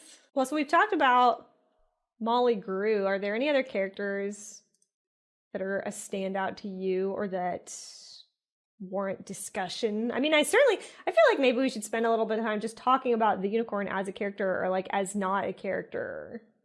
Yeah, unicorn / Lady Amalthea, which I think I want to say that's a reference to something, but maybe it's not. He just kind of pulls it out of thin air, but I'm sure that word comes from something, right? It's a Greek myth. It's a Greek mythology thing, and I'm going to Google it now. Google. Foster mother of Zeus. Yeah, the foster mother of Zeus, apparently. This is interesting. So Amalthea is sometimes represented as the goat who nurtured the infant god of Zeus in a cave in Cretan Mount Aigion, I guess, maybe. But that's interesting. It makes sense, honestly, especially because, as we mentioned before, like medieval unicorns, not just the unicorn in this movie, but medieval unicorns, the design of them does tend to take a lot of obvious inspiration from goats. Like, they have a lot of hair in places that goats have, or they'll often have like a little beard of hair. And they have, I would never say necessarily that they have like a goat's tail, but it's certainly more of like a livestock animal's tail. And sometimes it does straight up look like a little goat body with a narwhal horn, essentially. And cloven hooves is a big thing too. So like horses don't have cloven hooves. They just have the one hoof unit. But like deer and sheep and goats have the split hooves, and unicorns usually have that in medieval depictions. So really they aren't horse-like at all. And they also are frequently shown to be pretty small. Like in the unicorn tapestries, I think there's one, maybe not from like the iconic series of unicorn tapestries, but in medieval tapestries that depict unicorns with maidens, they're like about the same size. Like they could sort of fit in your lap, whereas a horse, if I walk up to a horse, like my head is basically at like shoulder height. There are a lot of paintings and other depictions of unicorns where a maiden is just like, here is my lap unicorn. It's just like bigger than a dog, bigger than a goat, but not a horse size, like explicitly not adult horse sized. So I love the design of this unicorn in this movie. And to me, it really is like the unicorn. Like she has this long whippy tail that I've always been like, this is what a unicorn's tail looks like. Seeing a unicorn that is just like a horse it just doesn't work for me, except for in Legend, which is great. Yeah, it's more like the practicality of how do we cast this unicorn, which is a shame. Like that, those are all good points because the unicorn should represent an aspect of extinction, probably like the way you have certain, like I'm trying to think of a copy. What's the animal that's got like the zebra legs? You know what I'm talking about? And like the little kind of giraffe antlers. It is okapi, right? Okapi. So like to describe a creature like that, it sounds like you're just making up like a mythical creature because the best way to describe it is take familiar creatures and just kind of patch them together. But it's its own thing in the way like the unicorn is described as like a mix of different animals, but it's really its own thing. It's not a horse. It's like not a goat, but it like reflects these elements because it, is part of this world. But it also recalls like, extinction, like there's these variations of evolution that are just lost to us through time. And like the stories of the earth, like there's holes in that plot and like these creatures and animals represent that. So yeah, I like that you're saying all that because it does like the essence of the unicorn should be like, there are holes in nature's story. And every once in a while you can like catch a glimpse of like what was once here. And the unicorn is kind of that, like a fleeting glimpse of something lost on the planet. Tragic, sad. Yeah, I don't feel good about it. No.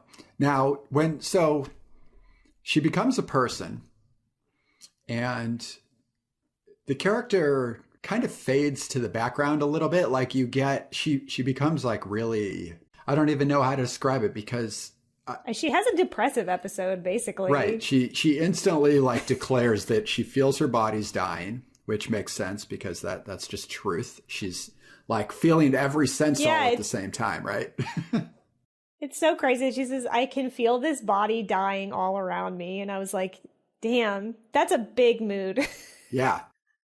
How relatable. She's got a couple like thematic lines. So that's her mortality line, right? And then she also has like kind of a coming of age line, which is the now that I'm a woman, everything has changed, which, you can take that in a also million relatable. Different directions. I think that line, I think, is part of the longevity of this movie. It's like you can extract that and like just do what you want with it, right? And then there's like this idea of illusion throughout this whole movie, right? Like the witchcraft aspect, these animals, we can get back to the Midnight Carnival in a bit, but the nameless unicorn says, I can't change anyone into something that they're not. I think she says that. Yeah, Schmendrick is ostensibly a real magician, but I think she doesn't believe him when he says that because he tries to cast a bunch of spells to bust her out of this cage and they don't work. Like none of them work. And he's coming with her after he's busted her loose from this carnival jail. And she's basically like, what can I like give you to repay you? And he's like, I don't know. You couldn't give me what I wanted anyway. And she's like, yeah, no, like I can't make you a real magician. And she's like, I can't make you something you're not. And he's like, yeah, oh no, like that's not what I meant. But she's pretty blunt. That's something I like about her too, honestly. So I do think something that's interesting about the character is that, and that maybe you're responding to a little bit, I think, at the beginning, is that she's very distant and kind of like otherworldly in this like unemotional way. Yeah. But I think that's sort of maybe, I mean, whether or not that's like a successful storytelling thing, whatever, is down to the individual. But I think that's what makes her interesting because like when she gets put into a human body, she's like, yes, like I can feel this body dying, like da da da. But she's also like, how could you do this to me? Like, this is so terrible. How could you do this to me? This is like the worst thing that's ever happened to me. And that's an interesting concept, especially if you're young, where your whole deal is like figuring out life and whatever. And then, so you don't even have a concept really of your own like you're getting to know about that stuff. And then that's just like a cool concept to explore in storytelling in general, is like, what does it really mean to be a mortal being? Like, you actually are really detached. And what would it be like if you were like, what would a unicorn's experience be if you made them have to experience what it's like to actually be attached to what is going on around you? And then how like real it feels for that reaction to be like, this sucks. Like, you have done me a great disservice. And then she like totally melts down. Like, it's honestly kind of interesting that for ostensibly a family appropriate film, that a lot of the back half of the movie is her like having an emotional breakdown because of like being violated by having to do that and like having to experience all of these like earthly feelings that she just didn't have to be a part of before. Yeah, she has no way out of this situation. She's pretty trapped. So she kind of seems to magically like come to terms with being human, because there is a point where she realizes that she's reflecting others in her eyes, which is before, like, you would only see nature in her eyes, which kind of brings up an interesting point, because King Haggard gets so mad that he doesn't see himself in her eyes. Is that like part of an ownership of like this feminine figure? He's like, how come I can't control you? Like, how come, like... We need to talk about King Haggard, because he's a character that I don't exactly understand. Mm-hmm. I don't know if it has to do... I mean, maybe it does have to do with kind of like patriarchal, like, control and stuff like that. But it's a little unclear. So King Haggard's whole deal is he like lives basically alone in this castle. He specifically says he has 4 men at arms. Right. 4. There's nobody else here. And he's got like his son, who he adopted as a baby because he thought maybe being a dad would finally make him happy. And then he's like, it died really quickly. He said it was pleasant at first and it died quickly, which is wild. This guy just feels nothing. He's miserable. Mm-hmm. His name is King Haggard. He's not a fun guy. And his whole thing is like, the only thing that ever made me feel whole and complete is I happened to see unicorns in the forest and it changed my life. So naturally, I set out to make sure that the Red Bull rounded up literally all of them and forced them to live in the ocean under my castle so that they would always be mine. Mm-hmm. And so like looking at the ocean is the only thing that makes me happy, which is nuts. And so I don't really know. First of all, I'd like to unpack a little bit about what that means. Like, why is this person so unfeeling? And like, what does it mean for him to have this obsession with unicorns? Like, what is going on there? And then also with him interacting with Amalthea and getting upset about that, to me, it feels like he's waiting for her to finally admit to him that she's a unicorn because he thinks that she is one. Yeah. And when he realizes that he can't see the nature in her eyes anymore, that he can see himself reflected back, he's like, maybe I was wrong, so I'm going to lose my shit because this is the last one left and this like meant something to me. Like, I have to have all of them and like I have to win. And for that to like, it's just like a panic moment on his part. Yeah. But I don't know, like, I don't have a strong theory of like, what is underlying all of this character, like all of his motivations. I think he's just a symbol of the need to control the things you care about and therefore like kind of crushing them. I'm going to read a William Blake poem that I happen to like be dealing with in something anyway, but actually applies pretty well. It's only 4 lines. So it says, William Blake, poet, here's his poem. He who binds himself a joy does the winged life destroy. He who kisses the joy as it flies lives in eternity's sunrise. Which is basically just like the advice of don't like hang on to the things you love, like appreciate them, but like let them go, right? I think that's all King Haggard represents, is the cautionary tale of like the pursuit of power is like the path to evil, because to control the world around you is to like put it at a distance. Like it's a fruitless journey. And that's what he's done to the unicorns. I don't know why they're in the water exactly, other than maybe it's a Poseidon horse thing, which doesn't make sense even really, but I guess it's just a magical spell. I thought it had something to do with narwhals because... Oh, right. Well, I mean, the connection visually is obvious. Yeah.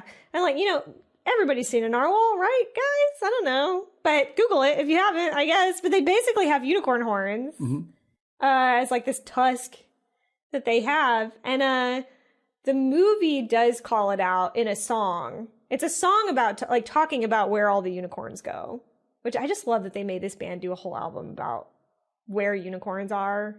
That is so good. But I think you see them maybe, or there are a lot of shots of the ocean with like narwhals lost at sea is a line in one of the songs, like a lyric.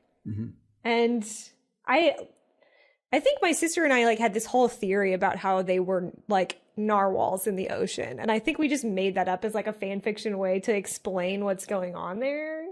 But I mean, they do specifically mention it. So there has to be something going on there. At the very least, like maybe that was the inspiration for why they are in the ocean. Like maybe Peter S. Beagle saw a narwhal and was like, maybe unicorns all got driven into the sea. Maybe it's something like that. Oh, okay. So maybe it's kind of the idea that if you ask the question, where have the unicorns gone? It's like, well, they're all in the ocean, and part of it in this King Haggard. Yeah, like that I could see that being like a mythological explanation for where unicorns went.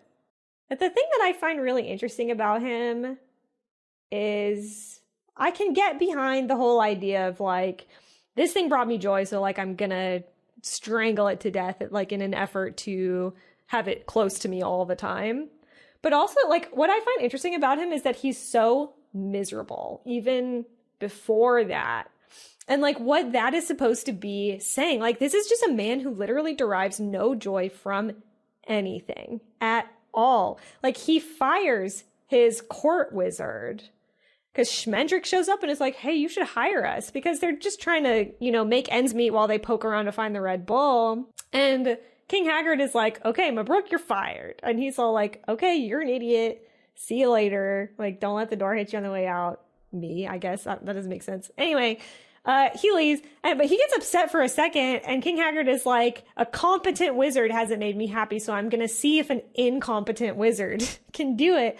And it's like, he's just at the point where he's like, I'll try anything. Like, I literally don't feel anything right now. Like, do I want to be a dad maybe? Will that bring me satisfaction? Nope. Like, just what is this dude's deal? Like, what is he supposed to be signifying that he is just like, is he just like the hollowness inside people, like the potential to just derive no joy from, like the inability to derive joy from the little things in life?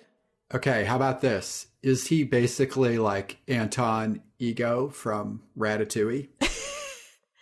I don't like unicorns. I love them. He had this magic moment from his childhood that he's still chasing, and like that pursuit has kind of driven him disastrously mad. Like, is it that type of character maybe? Like the critic? Well, I think, like the could you almost argue that like his unicorn sightings were basically like his first hit with like heroin or something? Yeah, he's like chasing, and it like literally ruined, like changed the wiring in his body so that he no longer is happy in any other, which is terrifying. That's terrifying. I think so. I mean, it's a pretty common character type, right? Like Lord of the Rings has that too, like the Mad King, because like just the burden of responsibility. Not that we don't know King Haggard's life really. I mean, it is a great place for a castle, even though his castle looks like hell. He must have had it in an era of like prosperity, I would think. Maybe the book, I'm sure it goes into a bit more of his backstory. Because Schmendrick's trying to sell him on the idea of hiring them. And he's like, you should have like feasts and stuff. And he's like, I had all that. I hated it. Yeah. Like, not fun. So he's clearly has had that at some point, but he's gone out of his way to have nothing. It's another story like Lord of the Rings that seems to be, in a way, at the end of something. Like everything is pretty ragged and run down. Like there is still beauty in the world, but it's like elusive and we have to fight to preserve it. But all the characters are pretty destitute. Like they're all in just rags. So yeah, that's a good point. Yeah, there's not a lot of one of those Middle Earth type of worlds. Okay, so that, because I just brought up this kind of like where we are, the Robin Hood element. I actually don't even know what we could wring out of this other than I think it's very interesting that this character, Captain Cully, is like, I guess Robin Hood is basically his idol, right? And whether he is real in this world or not, I'm not sure, but he's like evoked as an illusion, which like draws him and his team away. So are we in, like, we're not on Earth. This is a stupid question overall with these types of stories. Like, we're not in, like... I grappled with this earlier, too, though. Remember, I started off being like, are we in Europe? And it's like, it's just not clear. Yeah. It's just not clear. Yeah, I guess we're just in a fairy tale, really, at the end of the day, is all there is to say about it. But I do like the bringing in another kind of literary character into this story. That's a fun little game. Well, and I want to get into that a little bit, because it didn't really strike me that much as a kid. Like, I think this was the weird part of the movie to me for a couple reasons, because we haven't talked about the booby tree yet either, and I'm looking forward to that. That's one of the most symbolically impactful moments in this film. But yeah, this part was just kind of like, no real action is moving this forward. Like, so, like, childhood Caitlin is like, okay, like, let's get to the Red Bull. But it is interesting for them to go out of their way to include it. And I guess, like, it does just go along with the illusion reference here. And I don't know exactly if this movie ever is, like, saying something about that stuff, but it is thematically prevalent throughout. And, like, in this case, it's these people who are clearly in the depths of poverty. When he brings Schmendrick to the camp, Molly Grew was like, great, like, I have to feed this guy too? Like, are you kidding? And, like, I already have to thin down the soup even more. And it's like rat soup, I think he says, which is terrible. They're just not doing well. These people are at the end of their rope. They live in the woods. They have nothing. They barely have enough food to live on. And this guy, I think this is like a sad sort of moment. It just doesn't quite land right. But when you think about it, it's really sad because he thinks of himself as Robin Hood character. We and my merry band of men, you know, we all like live in the woods and we're the heroes of the story. And they all just want to have a better life. So when Schmendrick, I think, is just trying to show off or something, but he just invokes the illusion of Robin Hood for no reason. Again, he doesn't have control over what he's doing. So he's sort of just being like, magic, do something. And Robin Hood shows up and everybody leaves. Like, everybody just follows him because he walks through the camp with Maid Marian and like all of his like band of men. And everybody is like, oh my God, Robin Hood, like, take me with you. Like, take me out of this terrible place. And then Captain Cully gets pissed because he's ruined his fantasy idea, his like illusion to himself that he's the Robin Hood of the story. And it becomes very obvious that like nobody wants to be here with you. Nobody's happy where they are. And all of that is just terribly depressing. Like, these are just people that want something better than what they have. Yeah. I guess that's like a lot of the characters are that. Like, Schmendrick wants something better than what he has. Like, that's Molly's whole deal. That's like the significance of the unicorn to her, is that she like is really depressed and like sad by how her life has turned out. Yeah, I guess I mean, this is not much different than the conversation we were having with the breadwinner, where like these stories are, what was the word I wanted to use? Great. These stories are like a coping mechanism in times of like distress, right? Because Captain Cully, he like struggles with the Robin Hood idea. He says what does he say? Okay, he says, what is this? This is not happening. Robin Hood is a myth. We are the reality. Magic is magic, but the truth is us, right? Like he's like so far invested in this character because of his situation, right? In the same way in The Breadwinner, these characters are telling themselves stories because like real life is beyond dealing with in that moment. And I guess it's like kind of a more whimsical take on that. It's like, where do we go when times are tough? It's like, well, we turn to the illusion. And the same thing, I mean, the theme pops up again in the Midnight Carnival, where all the audience are so like willing to like accept these illusions. Like, I guess Mommy Fortuna is a good wizard or witch. What is she? A witch, I guess?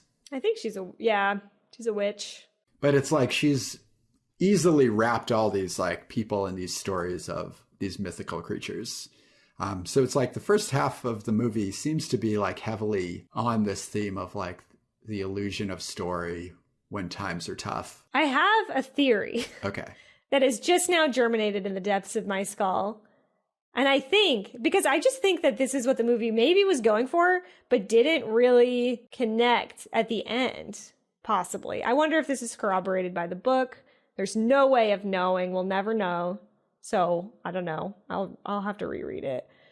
But I wonder if the reason that we're seeing all of this is like supposed to be tied to the idea that all the unicorns are gone. Oh, okay. Because that seems like a common sort of theme in similar fantasy movies, that when you repress something good, there are reverberations throughout the entire world. Like even Legend has that sort of. It's like a lot more of a nuclear degree, because if I'm not mistaken, when they cut off the horn of the unicorn, like the world freezes over. It's like a dramatic change, and all because of this one act.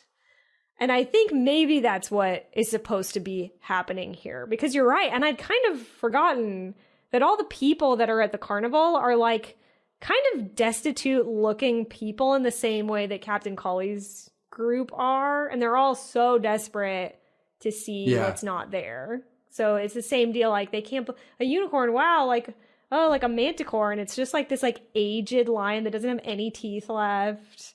And all of these animals are like wounded and sad and sickly. And it's like, it's not real, but they just desperately need something to be invested in. And I do wonder, like they make such a fanfare of all these unicorns returning. I mean, there's like hundreds of them. And that has to mean something, but we just don't get a chance to see what it is. Like we don't see an epilogue where, you know, what is Schmendrick doing? Like after the fact, many years later, we don't see any of that. Yeah, there's a lack of balance, I guess, is what it kind of comes down to. Like the world is unbalanced, and like people turn in desperate times to certain things to like fill that space. And the unicorn is that too, in the way that like the unicorn occupies a space that when you take it out, it's often filled with like villainy or like a demagogue or something. Like they keep things at peace. Like they bring the harmony to the world, but like when somebody messes with that, like something jumps in to take up that space, and it's often bad because it like longs to occupy like the stature of a unicorn or something. These are like very abstract ideas, but I guess that's the type of thing these like allegories deal with. It's like just these big picture concepts. Whereas I feel like Rats of Nim also talks about similar ideas, but it's kind of grounded with a little bit of a sci-fi angle. And I think I personally find those stories like easier to connect to because it's like more clear, because it's like contemporary society or like reality or like, you know, testing on animals, like all these more like literal things. Whereas fantasy, I'm often left a little adrift, and maybe I'm just not as good at being adrift. Maybe I need like more concrete answers. And maybe that's part of like why I sound a little frustrated when I'm like trying to sort this movie out. I'm like, what, ground me in something. That's just my, it's a unicorn movie. You get what you get. It's true. Yeah. But I do like the, and maybe the most grounded scene is that midnight carnival scene, because basically it's like an economic scenario. I'm like, okay, I understand what's going on here. She's got the situation, she's got a banner, she's got branding. The stakes are she needs to make money and she's selling this illusion. So I like the Mommy Fortuna scene a lot. And it's just fun to... You know what else? Go ahead. Sorry. You know what else I like about this movie, based on what you just said about like Mommy Fortuna and that scene, is that like, unfortunately, this doesn't quite add up to anything in the whole of the movie, but that each character or several of the characters get these interesting moments about them that just make them interesting characters. And like, maybe that's something that makes this movie fun to watch for me. But like Mommy Fortuna is a great example, because her whole shtick is having fake magic animals. She's just grifting off of people's money. It's literally a sideshow carnival. But she has the unicorn and she's delighted because nobody has that. Like, nobody's caught. This is a huge deal for her. And not only that, but she has this harpy that she caught too. And it's a real harpy. And the harpy just exudes malevolent energy. And the unicorn says to her, like, Mommy Fortuna comes to kind of gloat in the night. And the unicorn is like, you know, as soon as that harpy gets out, she's going to kill you. And she will get out at some point. You can only hold her for so long because your magic is fake. And she even says, like, real things melt her magic. Like, she can only do illusions. And if it touches something real, it's, like, antithetical to her magic. And she's like, yeah, I know, but I still did this. Like, this harpy will never forget me. And that's how I will live forever. And you're like, holy shit. Right. Okay, that's awesome. Like, you know, this is going to kill you. Exactly. You know you're going to die, but it's worth it to you because it's such an achievement. And because you know this harpy is immortal. So she will always remember you and you will always live on in that way. And like, even though this never comes up again in the movie, it's cool enough of a moment that you're like, damn. And then it does kill her. We see it happen. Yeah. And she knew it all along. I don't know if this... Yeah, I think that's pretty clear in the movie, right? Like, her immortality is connected to, like, I bring my death with me because, like, this death will make me immortal. It's a very, like, Western trope, too, as well. Like, there's always like the figure that's like, I see how I'm going to die, and it's not like this type of thing. Like in these another storytelling style that's like in destitute times, like, you know, the Wild West, where there is no law and everything's like dusty and open and we're at odds with nature at all times. It's a cool character type to just like be on the edge of it. It's like they're not quite nihilistic exactly, but what they want above all things is to like live on in a story, and death is the way to do that, I guess. So Mommy Fortuna, pretty cool. Yeah, I like her. I'm trying. And the Molly Grew moment is another moment that stuck out to me in the same way, where she just like has this meltdown with the unicorn, and like that scene tells you so much about that character. Like, there's a little note on the Wikipedia page that I mentioned earlier, and Peter Beagle is kind of just like editorializing about how he feels about the casting of the movie. And for Schmendrick, he said there's a note in there that says he was a little disappointed because Alan Arkin's approach to the character felt flat. And then conversely, he was like really jazzed about Tammy Grimes, who's the voice of Molly Grew, because he felt that she like added more to the character than he even expected. And he was like really excited by that. And I think that is pretty borne out in the movie. Like, Schmendrick's just kind of a flat character, honestly. But like Molly Grew's whole, you know, how dare you even come to me now after like my whole life of waiting for you and you never showing up. Like, that just feels like a real thing that's happening. That feels like a real person is like, what the fuck? And it's like, she does a great job. And then that's something that like, even though Molly Grew doesn't do it that much either, really, ultimately, that makes her feel so much more memorable and like more of a rounded character. Yeah, it's exactly that thing I was saying, where my hang up right from the get-go is the unicorn seems to appear out of nowhere with no sense of like passage of time. Whereas Molly Grew appears and instantly she's like carrying her past with her, which is like, that's how you create a believable character, right? It's like, give them the reality of like the world that they've like come to, that has brought them to this point, right? Like that, the part of the iceberg you can't see, basically. On the flip side of that, I don't have much to say about this. Just Prince Lear is like the most 2D character. That's where I was going next. It's time to get into Prince Lear. Prince Lear. Oh, Jeff Bridges. That's why I was like, you would have done this for free. What's the draw here? Like, what's your line what's the dialogue that like compels you? I mean, I would have done this for free. You know why? Because there's a unicorn in it. Maybe Jeff Bridges just loves unicorns as much as I do. Now, do you want to talk about the dragon that he fights? Like, what type of dragon is that? Yeah, I do. Let's do it. Dragon Corner. So yeah, well, we didn't... Oh, sorry.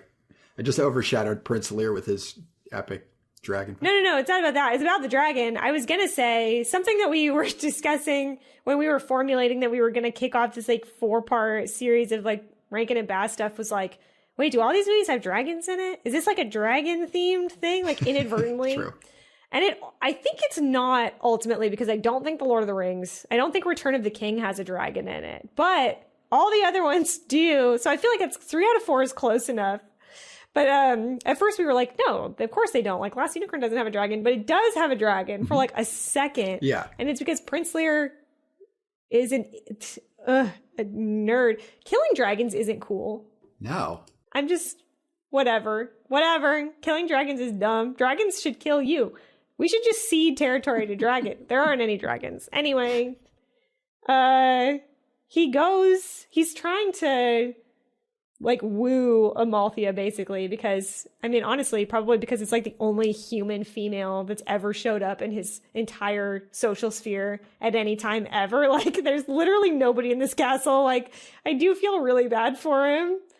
But he's just like he's like, maybe I have to do like nightly acts of heroicism. And he rides out and he confronts and kills this dragon.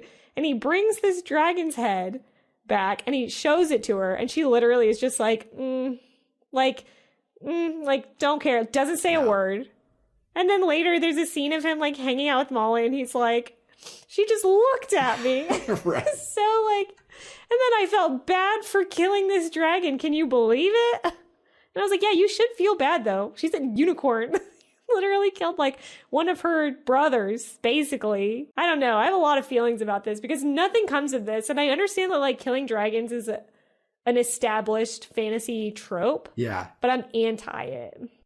Yeah, you're against it. And the use of it here just to, like, win the heart, it's kind of... It's a different... In Wolfwalkers, we talked a little bit about...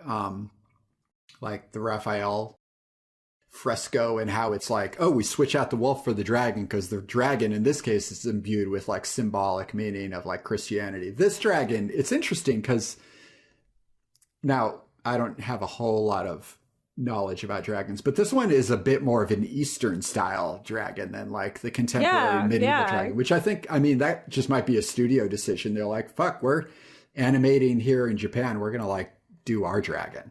If you're just going to say animate a dragon, we're going to make it our dragon. I don't know how it's described in the book. Really quickly, to jump on what you're saying, if I am not mistaken, Flight of Dragons, which is the next movie we're going to be talking about, was animated by the same studio, full of dragons, none of which look anything like the dragon that is in this movie. So it clearly was some kind of deliberate design choice. Like the dragons in Flight of Dragons are very Western, and they're also like kind of...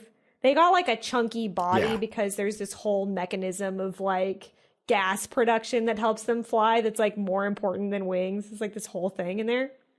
But that is interesting that it's like completely different design sensibilities. And just for some reason in this movie, it really does look a lot more of an Asian inspired dragon design. Yeah, it just really stands out is because I feel like so many of the other characters are symbolic, like the Red Bull, I guess he's kind of like the king's familiar. Like he kind of represents his wants and needs. But this dragon is just like a thing to be killed. And that's kind of it. It doesn't really seem to have like any deeper significance other than like trying to impress a girl. Yeah, it's got to be on screen for like less than 30 seconds. Like it's barely in this movie. I have one thing I want to say about Prince Lear. Well, I have one thing that I just want to jokingly talk about, and it's his like stupid song and how like his whole deal is that he loves this girl who he literally is constantly like, she's never said one word to me, but I love her. It's honestly kind of weird. Like he's just absolutely lovelorn and she could not care less, mainly because she's like shutting down, I guess, emotionally. Like she's clearly like completely detaching from everything. She's processing like being in a human body and all of this stuff. Mm-hmm. But he is just like, I am determined to have her give me the time of day just once. And she's like, no thanks. And they have this whole song about it. And the funniest thing is there's one scene where he's singing this song about how he like loves her so much and he like wants to like blah blah blah, she's so pretty or whatever, and he's writing and he just writes like on a piece of parchment, I love you. Like he's gonna give that to her as a note, and then he's like, oh stupid, you know, and he crumples it up and he throws it away, and I'm like, that's so dumb. Like you're just in here being like, okay, so what I'm gonna do is I'm gonna write her a note and I'm gonna start it with just huge on the page, giant letters, I love you in cursive. And he's like, no, that's too obvious. I'd throw that in the trash. I'm like, what are you doing? And it's just so corny. I just don't know, like, somebody had to storyboard and like animate this whole part, and it's just so cheesy. This song, I'm not sure if it's an exception here, and I'm pretty sure this is true, but this is in the book. Like Peter S. Beagle wrote these lyrics at like to the tune of another song, which and it's funny because it's like, oh, Prince Lear is so like verbose and lyrical, but then if you give him a pen, here's what he writes down on paper. But he. Also, you say so verbose and lyrical, but there's a scene in this where he's like trying to write a poem for her, and he's like, boss, moss, laws? Like trying to think of words that rhyme with the other sentence. And I'm like, but then when he's you're bad at this, like just stop. But when he's singing, he says things like, the years drifted over like clouds in the heavens, and the ladies went by me like snow on the wind. So it's like, well, where's that? That sounds nice. Where's that when you go to write? He's like, she's just too hot, I guess. Like, you know, sometimes you meet somebody that's so hot that you're just like, I love you. Yeah. And I guess this is just, you know, again, like it's an ingredient of stories like this. There's a prince and he loves like the maiden, and therefore this ensues. So it's fine. Like, I don't know. It's like with theater. I can't be mad that there's a song in a musical. Are we watching a musical? I guess once the third act kicks in, there's enough songs being sung by the characters that I do think it has to qualify, right? I think it has to qualify. I guess it's just a hybrid movie, I guess. It's just breaking all the barriers. Lear sucks, I guess. Like, I didn't realize, like, I don't like him. And, like, their love is a big part of the story in that eventually she does believe that she has fallen in love with him too. Basically no on-screen time is given to this. It's just sort of like, I love him now. Yeah. I do that. I love him. And it becomes a sticking point where Amalthea doesn't want to turn back into a unicorn because she's too far gone, I think is the thing. You're supposed to sort of feel like she's lost it a little bit. It doesn't feel like she's making a rational decision. It's like she's afraid to confront the Red Bull. She just doesn't want to deal with it. It would be easier if she could just get married to Prince Lear and like forget about the whole thing. Obviously that doesn't happen. It's just like, for that to be such an emotional impact on the character at the end, there's nothing about, they don't have a relationship. No. Like, it's just not, there is nothing about these two characters that it's like, they're in love and I care about this. Like, there's no point where you're like, yeah, you should definitely stay human and just marry the prince. You're like, no, like, be a unicorn. This is stupid. I mean, maybe, is this movie up to the challenge? Like, do you think they could have pulled that off? I know it's not in the story, but it gets me thinking about movies that excel at this sort of thing, like The Little Mermaid. Like The Little Mermaid, you're like into that story, and you could describe it, and it sounds ridiculous in the way the kind of like Last Unicorn story is ridiculous. It's like pure fantasy. Like, you can't have fish fins and then legs all of a sudden if you sell your voice to like a sea witch. Like, that's crazy. But you're there for that arc and that emotional journey. This one, I guess it's like the team is just not strong enough to like pull that off. Like, the money's not there to give you like the emotive feels of what's a pretty tragic broken love story, right? It's like they almost aligned, but it just wasn't really meant to be. Like, there's probably a nice bittersweet version of that to tell on screen if you could pull it off, but it's just not going to happen. I just don't know too. Like, I just don't know that they cared about that. I don't think that was the point of the movie. Guess, yeah. I think it was just like, it was plot.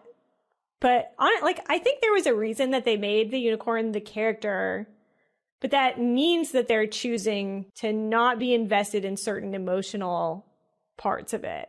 Like, ultimately it's about unicorns. And so like stuff like that happens in the plot, but like isn't that important to whoever was making this, I think. I'm guessing. And they just don't, they're interesting moments, but they're not like we want you to feel invested in their relationship. Like, maybe they didn't. Like, maybe they just didn't really care about that. Yeah, I'm interested to unpack a bit more of the Rankin Bass agenda, just in terms of like, because some of these things could be resolved with just a shot, like a second or two of animation, like a look in the eyes or like a facial expression that would like open that door and be like, understand this is how this character feels. But this movie doesn't really get that intimate, even when there's an action scene. Like there's the great scene. I wouldn't say it's great because I don't get into it as much as I would like to. But where the unicorns all return from the water and they like take form again and they like devastate the castle. We never really get a great good close up of that devastation going on. It kind of cuts around it and the unicorns move in this big like flowy form. But we're never like in there getting that satisfying like action moment with it, really. Like we get a good shot of like the death of the villain, of course, like you got to invest in that. But I just don't know, and I'm curious to find out, like, are these guys good at, you know, directing action or directing romance or, you know, some of these little beats, or are they just sort of middle of the road filmmakers in general? And they just pick material that we like, you know. We'll see. That's a good question. I really don't know where it's coming from a lot of the time when they're doing stuff. But maybe it's just like, I don't know, the flavor of stuff. Like, to some degree, I feel that way about like fantasy in this time period that the story was written. A lot of it does seem more about like the flavor and just like telling a story than it is about like these big impactful moments. Yeah, true. It's almost like the stories aren't trying to like speak to the time as much, which maybe is why I don't think they are. Choices are, you know, they're just sort of there. They're like, all right, well, we're going to get a band. Here's a band that's within our budget. They were used to be popular in the 70s, but hey, it's 82. Let's get them. They got time. And it just kind of adds up to something that's enjoyable, but it like really doesn't tell you what it was like to be there in like 1982. I don't know. Well, it does in a certain sense. Yeah, that's true. But yeah, no, I don't think they are. Honestly, too, I bet that whoever got America on this was like very excited about that. Yeah. I bet they were. And like, I think that is something that is interesting to pick apart about this stuff. It's like, there are a lot of artists out there that just don't, it's like, it's not a timeless sensibility and it's not like a visionary sort of thing. It's just people making decisions based on their interior or whatever. And I think that's sometimes where you get stuff like this too. Yeah. Like it just a little bit feels like, I'm trying to think of like what situation I would be in if I would do something like this. But like maybe you're just at a point in your life where somebody gives you the authority to do that, to like get a band on a movie or whatever.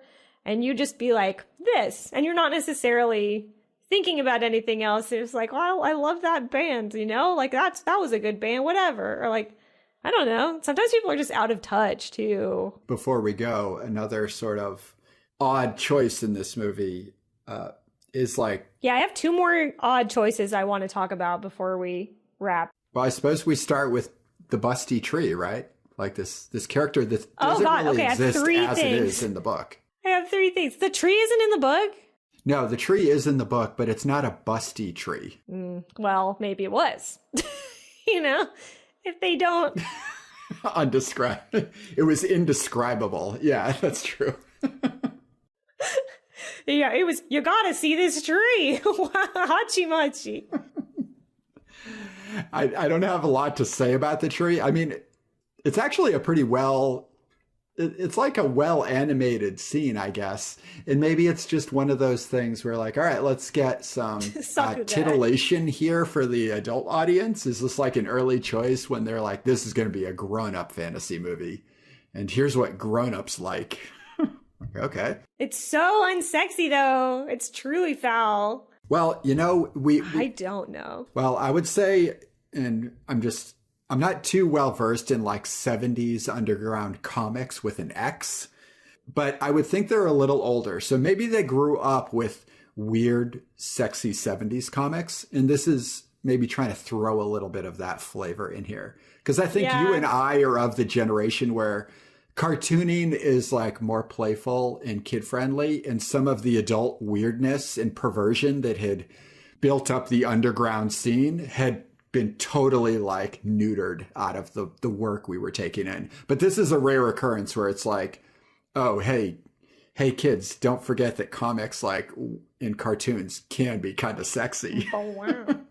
I don't know. And I do kind of like, is the point that they were trying to make with that? Because I don't know. I'd have to look at this scene in the book to know what is even going on there at all, like in the origin of the story.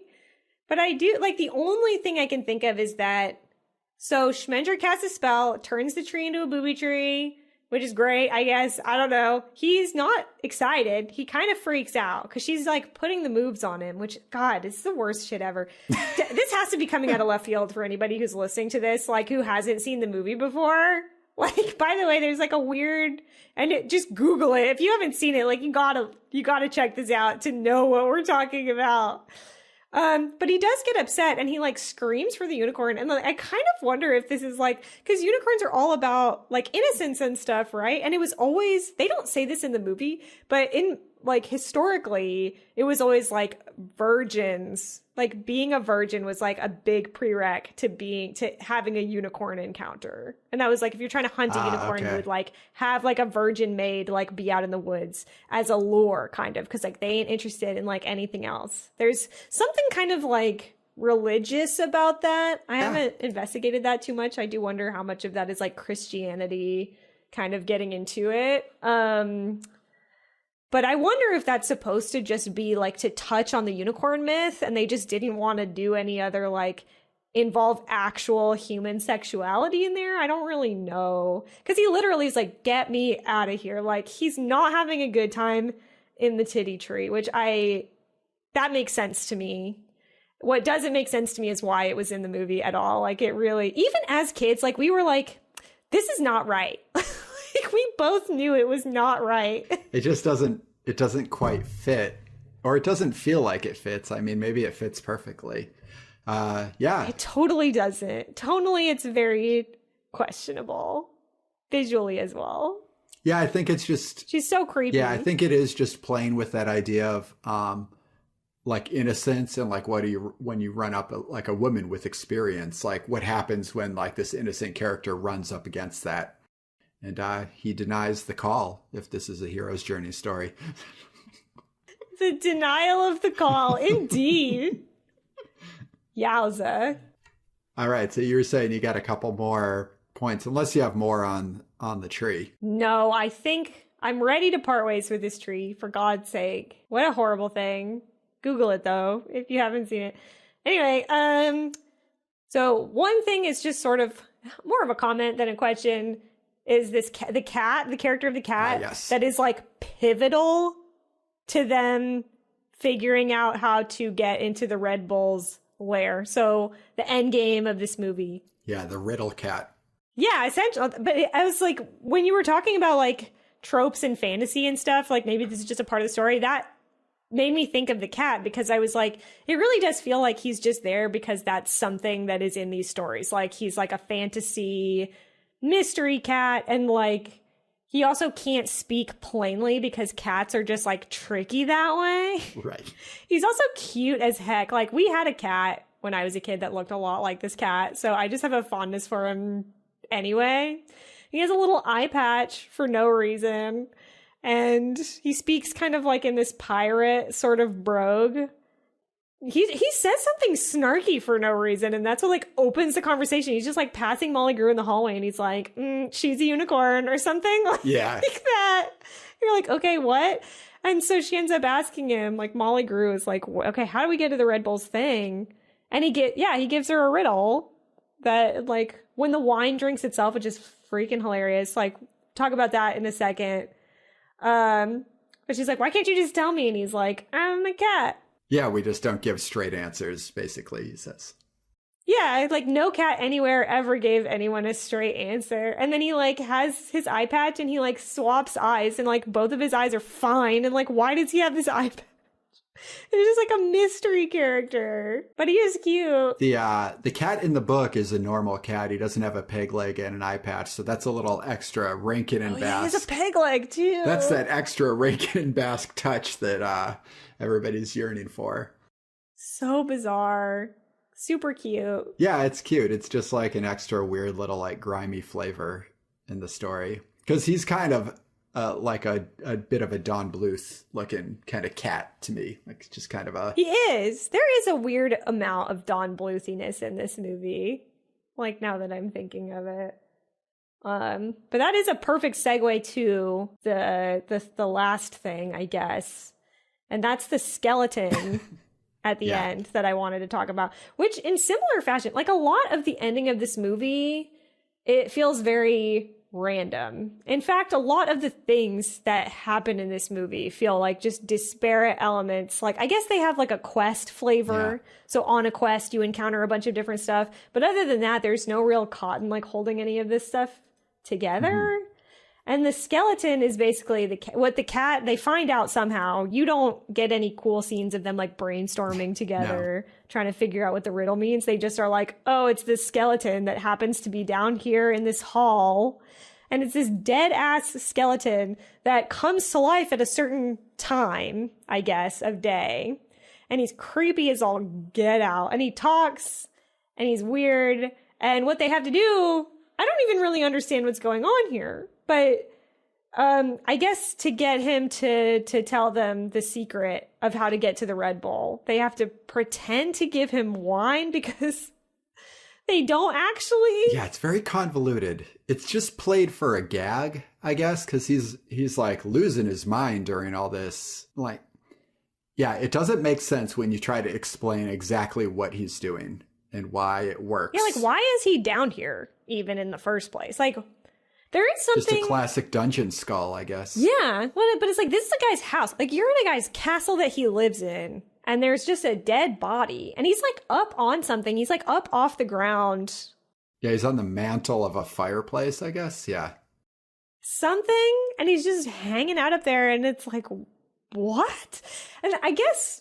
there is a lot of, like, kind of hellish imagery in the castle. And even besides this, but just in, like, random shots where characters are walking around up and down staircases, there are, like, these little demonic figures that are carved into the walls. Just, like, little creepy faces. Little faces and, like, little demons and stuff like that. So I guess this is supposed to be more of exuding a little bit more of a metaphorical, like, you're in the belly of the beast type thing. The Red Bull obviously has some of that, like, satanic... dungeon imagery going on with it. But it is very odd that there's just a skeleton down here.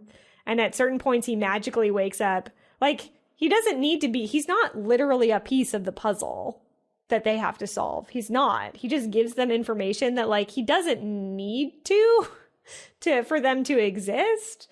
But Schmendrick, I guess, tricks him into telling them the secret by... pretending to turn a bottle of water into wine by drinking all of the water and handing him an empty bottle, which it doesn't make a lick of sense. And this is supposed to remind this like alcoholic skeleton about what it was like to be alive. I guess he like pretends to drink it and is like, this is amazing. It's very odd. Yeah. And then he tells them like, you just need to walk through the clock. And if you walk through the clock, it's a magic portal that takes you like under the castle to where the Red Bull is. And that's the solution. All of this is nonsense. But the main thing that I really just wanted to mention here is this thing is fucking terrifying. And when they go to walk through the clock, he like freaks out. Yeah. And like this whole time he's been kind of annoying, but like very affable and like just kind of like joshing around with them. And when they go, he's like, oh, but you can't take the unicorn with you. And like his eyes glow red and he starts screaming for Hagrid to come. And that haunted me as a child. And it's just one of those things that like all good movies, I guess, are when you're a kid are movies that just like absolutely scare the pants off you at least one point that you like legitimately are disturbed by it. And this thing just like yelling and like being a skeleton and being everything before that too is fine. It's only when he starts freaking out that a kid me was like, my life is over. Like, this is the scariest thing I've ever seen. Yeah, your cartoon has betrayed you basically, which I guess is the trick it's playing. Because you see that in cartoons every once in a while where like the friendly character suddenly has a flip and it's a villain, which I guess like just shows you the stakes for your friends in the story. Like, oh yeah, cartoons can be scary. They're not just like, they're not all friendly and nice.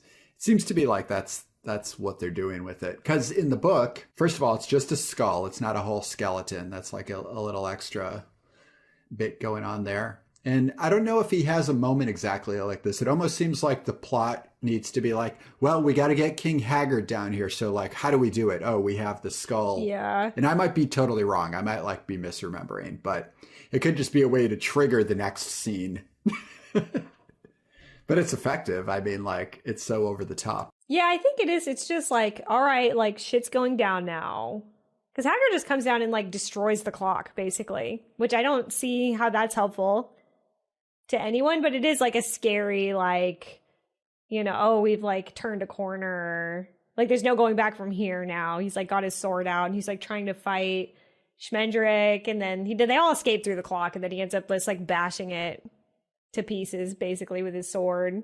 We're kind of like moving all the pieces around a board that has no like grid on it. Like to me, it's kind of a big jumble of where things are going and when they're going there, or where anything's standing. Like when Prince Lear valiantly steps in front of the Red Bull to like save the unicorn, that would be like me stepping in front of a car to protect you. It's like, I don't know if that's heroic. Please exactly. Don't. Yeah, exactly. It's like, it's just kind of a strange move. And then Lear is dumb though. Like he's not very And the smart. camera cuts away, so you're actually like, wait, did the bull hit him? He's just lying on the ground all of a sudden. It's like, is this the death of our hero? It doesn't you don't matter. get the impact. Like, it doesn't seem like anybody really making the movie is invested in most of these characters. Like, there's a better way to deal with this scene. This is not quite it. No, he's fine. Yeah. You know what though? I'm having this, because this was based off a book. Yeah. It can't be this. But what is occurring to me seeing this, and maybe it influenced the movie in some way somehow, but it reads like a D&D campaign actually. Yeah, totally. It's like I don't know how much dungeon crawly. experience you've had like actually playing D&D. Not a whole lot. Have you ever played a D&D? little bit, not in a long time though. Not in like the newer editions, that's for sure. Yeah, and like I don't know, like I've only really played in the past few years, so there's so many different varieties, like iterations of D&D and other role-playing games, but like the basic commonality I feel like in a lot of them is that you're playing together, so it's almost impossible to actually, like, if you're just actually playing the game, to like tell a coherent story. People do that now on like all these different podcasts, and it's amazing, but a lot of that is like more improv than actually playing this game by the rules. So it has this veneer of storytelling. Right. But because so much is dictated by randomness, it becomes more about weird stuff and like set pieces, and also allowing for solving problems in weird ways. So like when I see this skeleton down here, that it plays out like it's a D&D thing, because it almost reads like, which it can't be, because all of this is like made by, you know, people who are choosing what to put on the page or like what VO to record and all of this stuff. But in a D&D campaign, you could be like, okay, like I have this whole puzzle where they have to like figure out this word puzzle with a skeleton that will give them the key to go through this door or whatever. And then while you're actually playing, somebody does something that totally shortchanges your whole idea that you had. And so you have to, you know, to be a good DM, you have to like concede in some way or eliminate a part of that. And that's what this movie sort of feels like. And even with like Lear jumping in front of the bull, that's very D&D-esque and like, I'm going to try this, and then it just doesn't work. Right. And so if you're reading a book, it feels totally wrong. Yeah. But if you're playing the game, it totally makes sense. And then it's fun because you're all involved in what's happening. And I do wonder if some of this type of fantasy stuff is born out of some of that, where people are like living in these fantasy worlds and writing pieces of story that aren't really an actual story.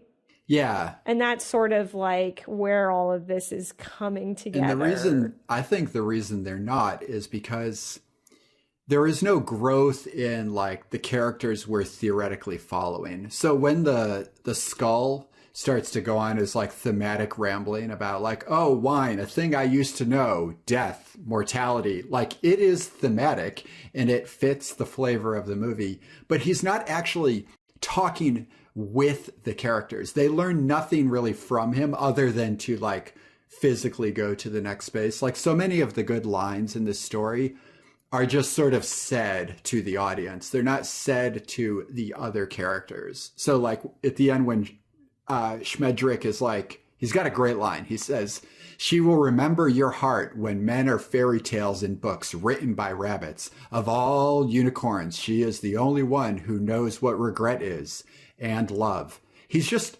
talking to the fucking camera. He's not saying that to another character. So like, I think that's kind of like the thing. To me, that speaks to like what you're saying, this like frustration of like, these are just a bunch of segments and like, this is a game with mechanics of story, but they're bouncing off each other, but they're not like engaging with each other. So therefore it doesn't really add up to anything because like they're not fusing together in like one big cohesive thing. It's just like, oh, here's a little of this and a little of that. And isn't this fun? We like unicorns. We like dragons. This prince sucks. The end. He's not great. Yeah, but I mean, like there are good lines and there is like fun to be had, but to like create characters that engage with each other, I think that's that thing. I'm like, you gotta like mature as a storyteller a little bit to like add that element. But there are a couple scenes. I mean, we were talking early on, not to like end on a sour note for this movie, but like the Molly Grew stuff, they are talking there when they first meet. But I think we're just in this climactic fight scene or like we have plot we have to move through. And suddenly like things just aren't really like locking in interesting ways anymore. Yeah, it's another movie that just sort of ends. Yeah. Like I guess in the book, the only real difference there, I think, is the unicorn doesn't actually appear to them. It like comes to them in a dream to kind of resolve their feelings about it. But that's like really the only big difference. But I guess a lot of these fantasy stories like end with characters just kind of going off, right? It's like kind of a... Yeah, I'm trying to remember now to think of like parallels though. Because I was like, in Lord of the Rings, like they sort of do that, but isn't it kind of like a metaphor for dying? Yeah, it seems to be more like satisfying.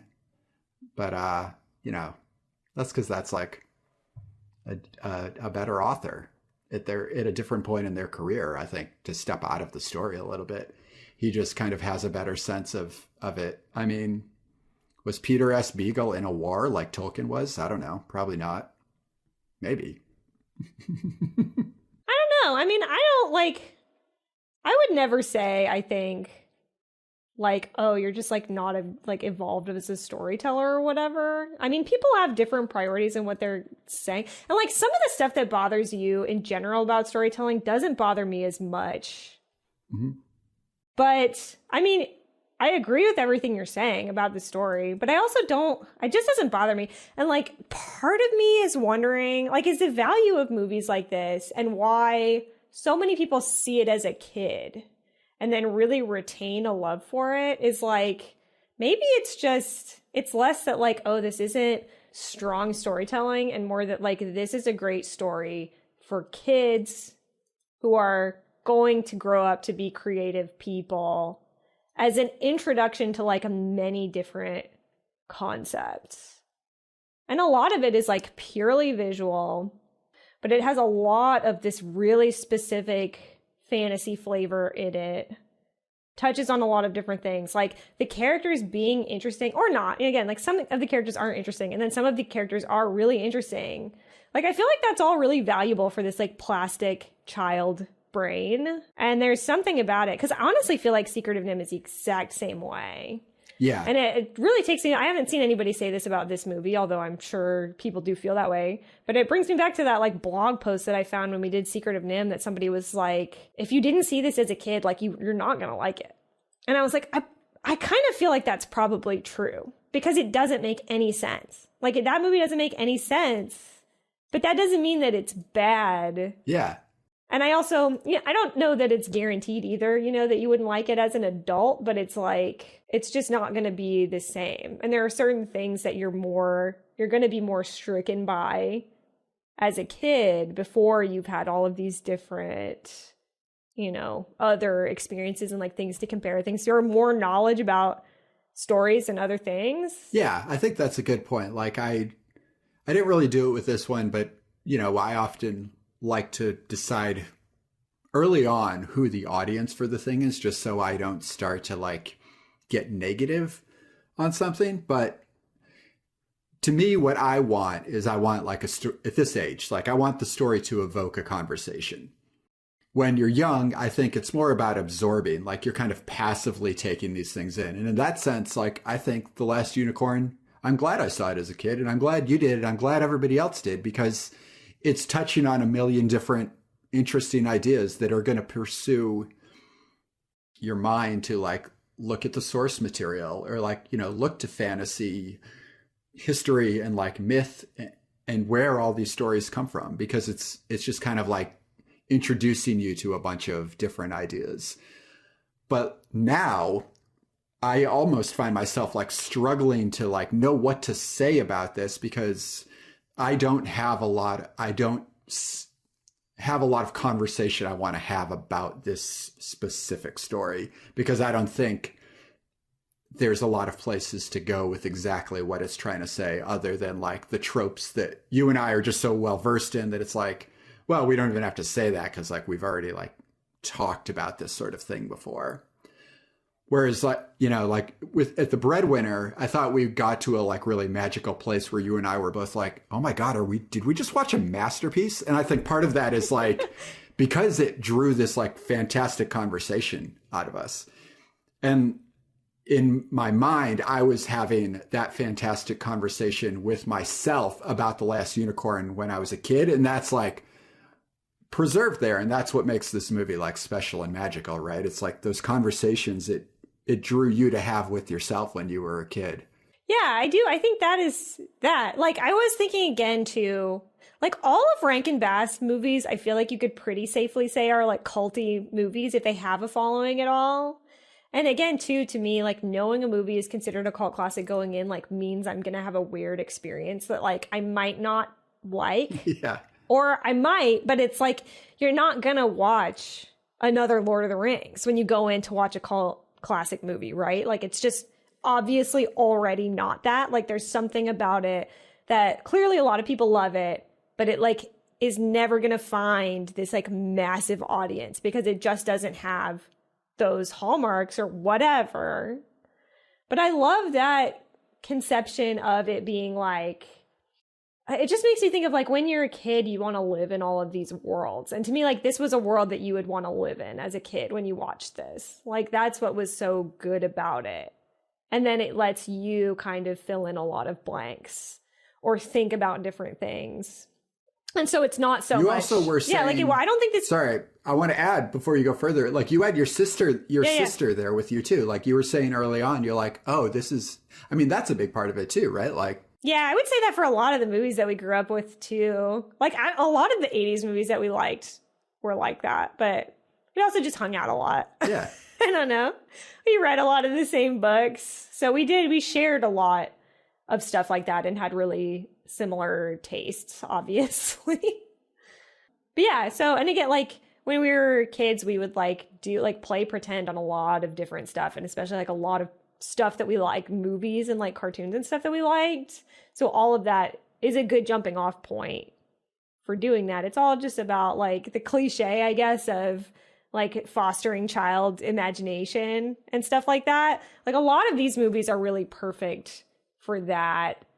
Again, I know we're talking about Secret of NIMH so much, but like it's the same thing with that movie. Like it's so evocative that even if it doesn't always narratively make sense, like it doesn't really matter, especially if you're a kid, because you're wanting like fuel for that.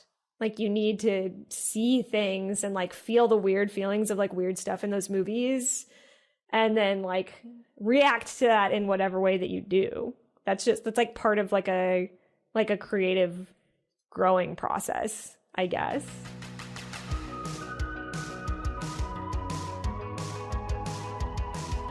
That's all for Meow. Join us next week as we consult the great oracle of antiquity in Rankin and Bass's other 1982 animated fantasy epic, Flight of Dragons. Do you think anybody remembers you were a cat in the little intro bit? They better. Okay. I put a lot of effort into embodying this role. I loved it. Yeah. So while you're waiting to see what Caitlin turns into next week, you can check out our episode archive and other facts at cartoonfeelings.com. You can also tweet at us or join us on Instagram. Both of these are found at Feeling Cartoons. That's true, Ira.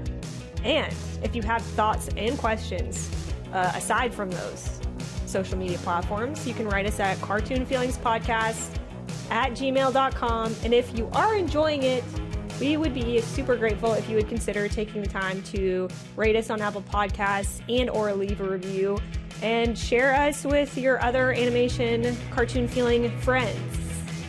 And their cats. And also their cats. Any animal, really. That's true, yeah. Frogs. Unicorns. Manicore. Dragons. Manicorn. That's where my head's at. Hobbits. Hey, hobbits aren't pets, are they? Well, I'm just saying in addition, like Okay. anyone, really. All right, well, that concludes that list. That's all, folks. See you next time. Meow.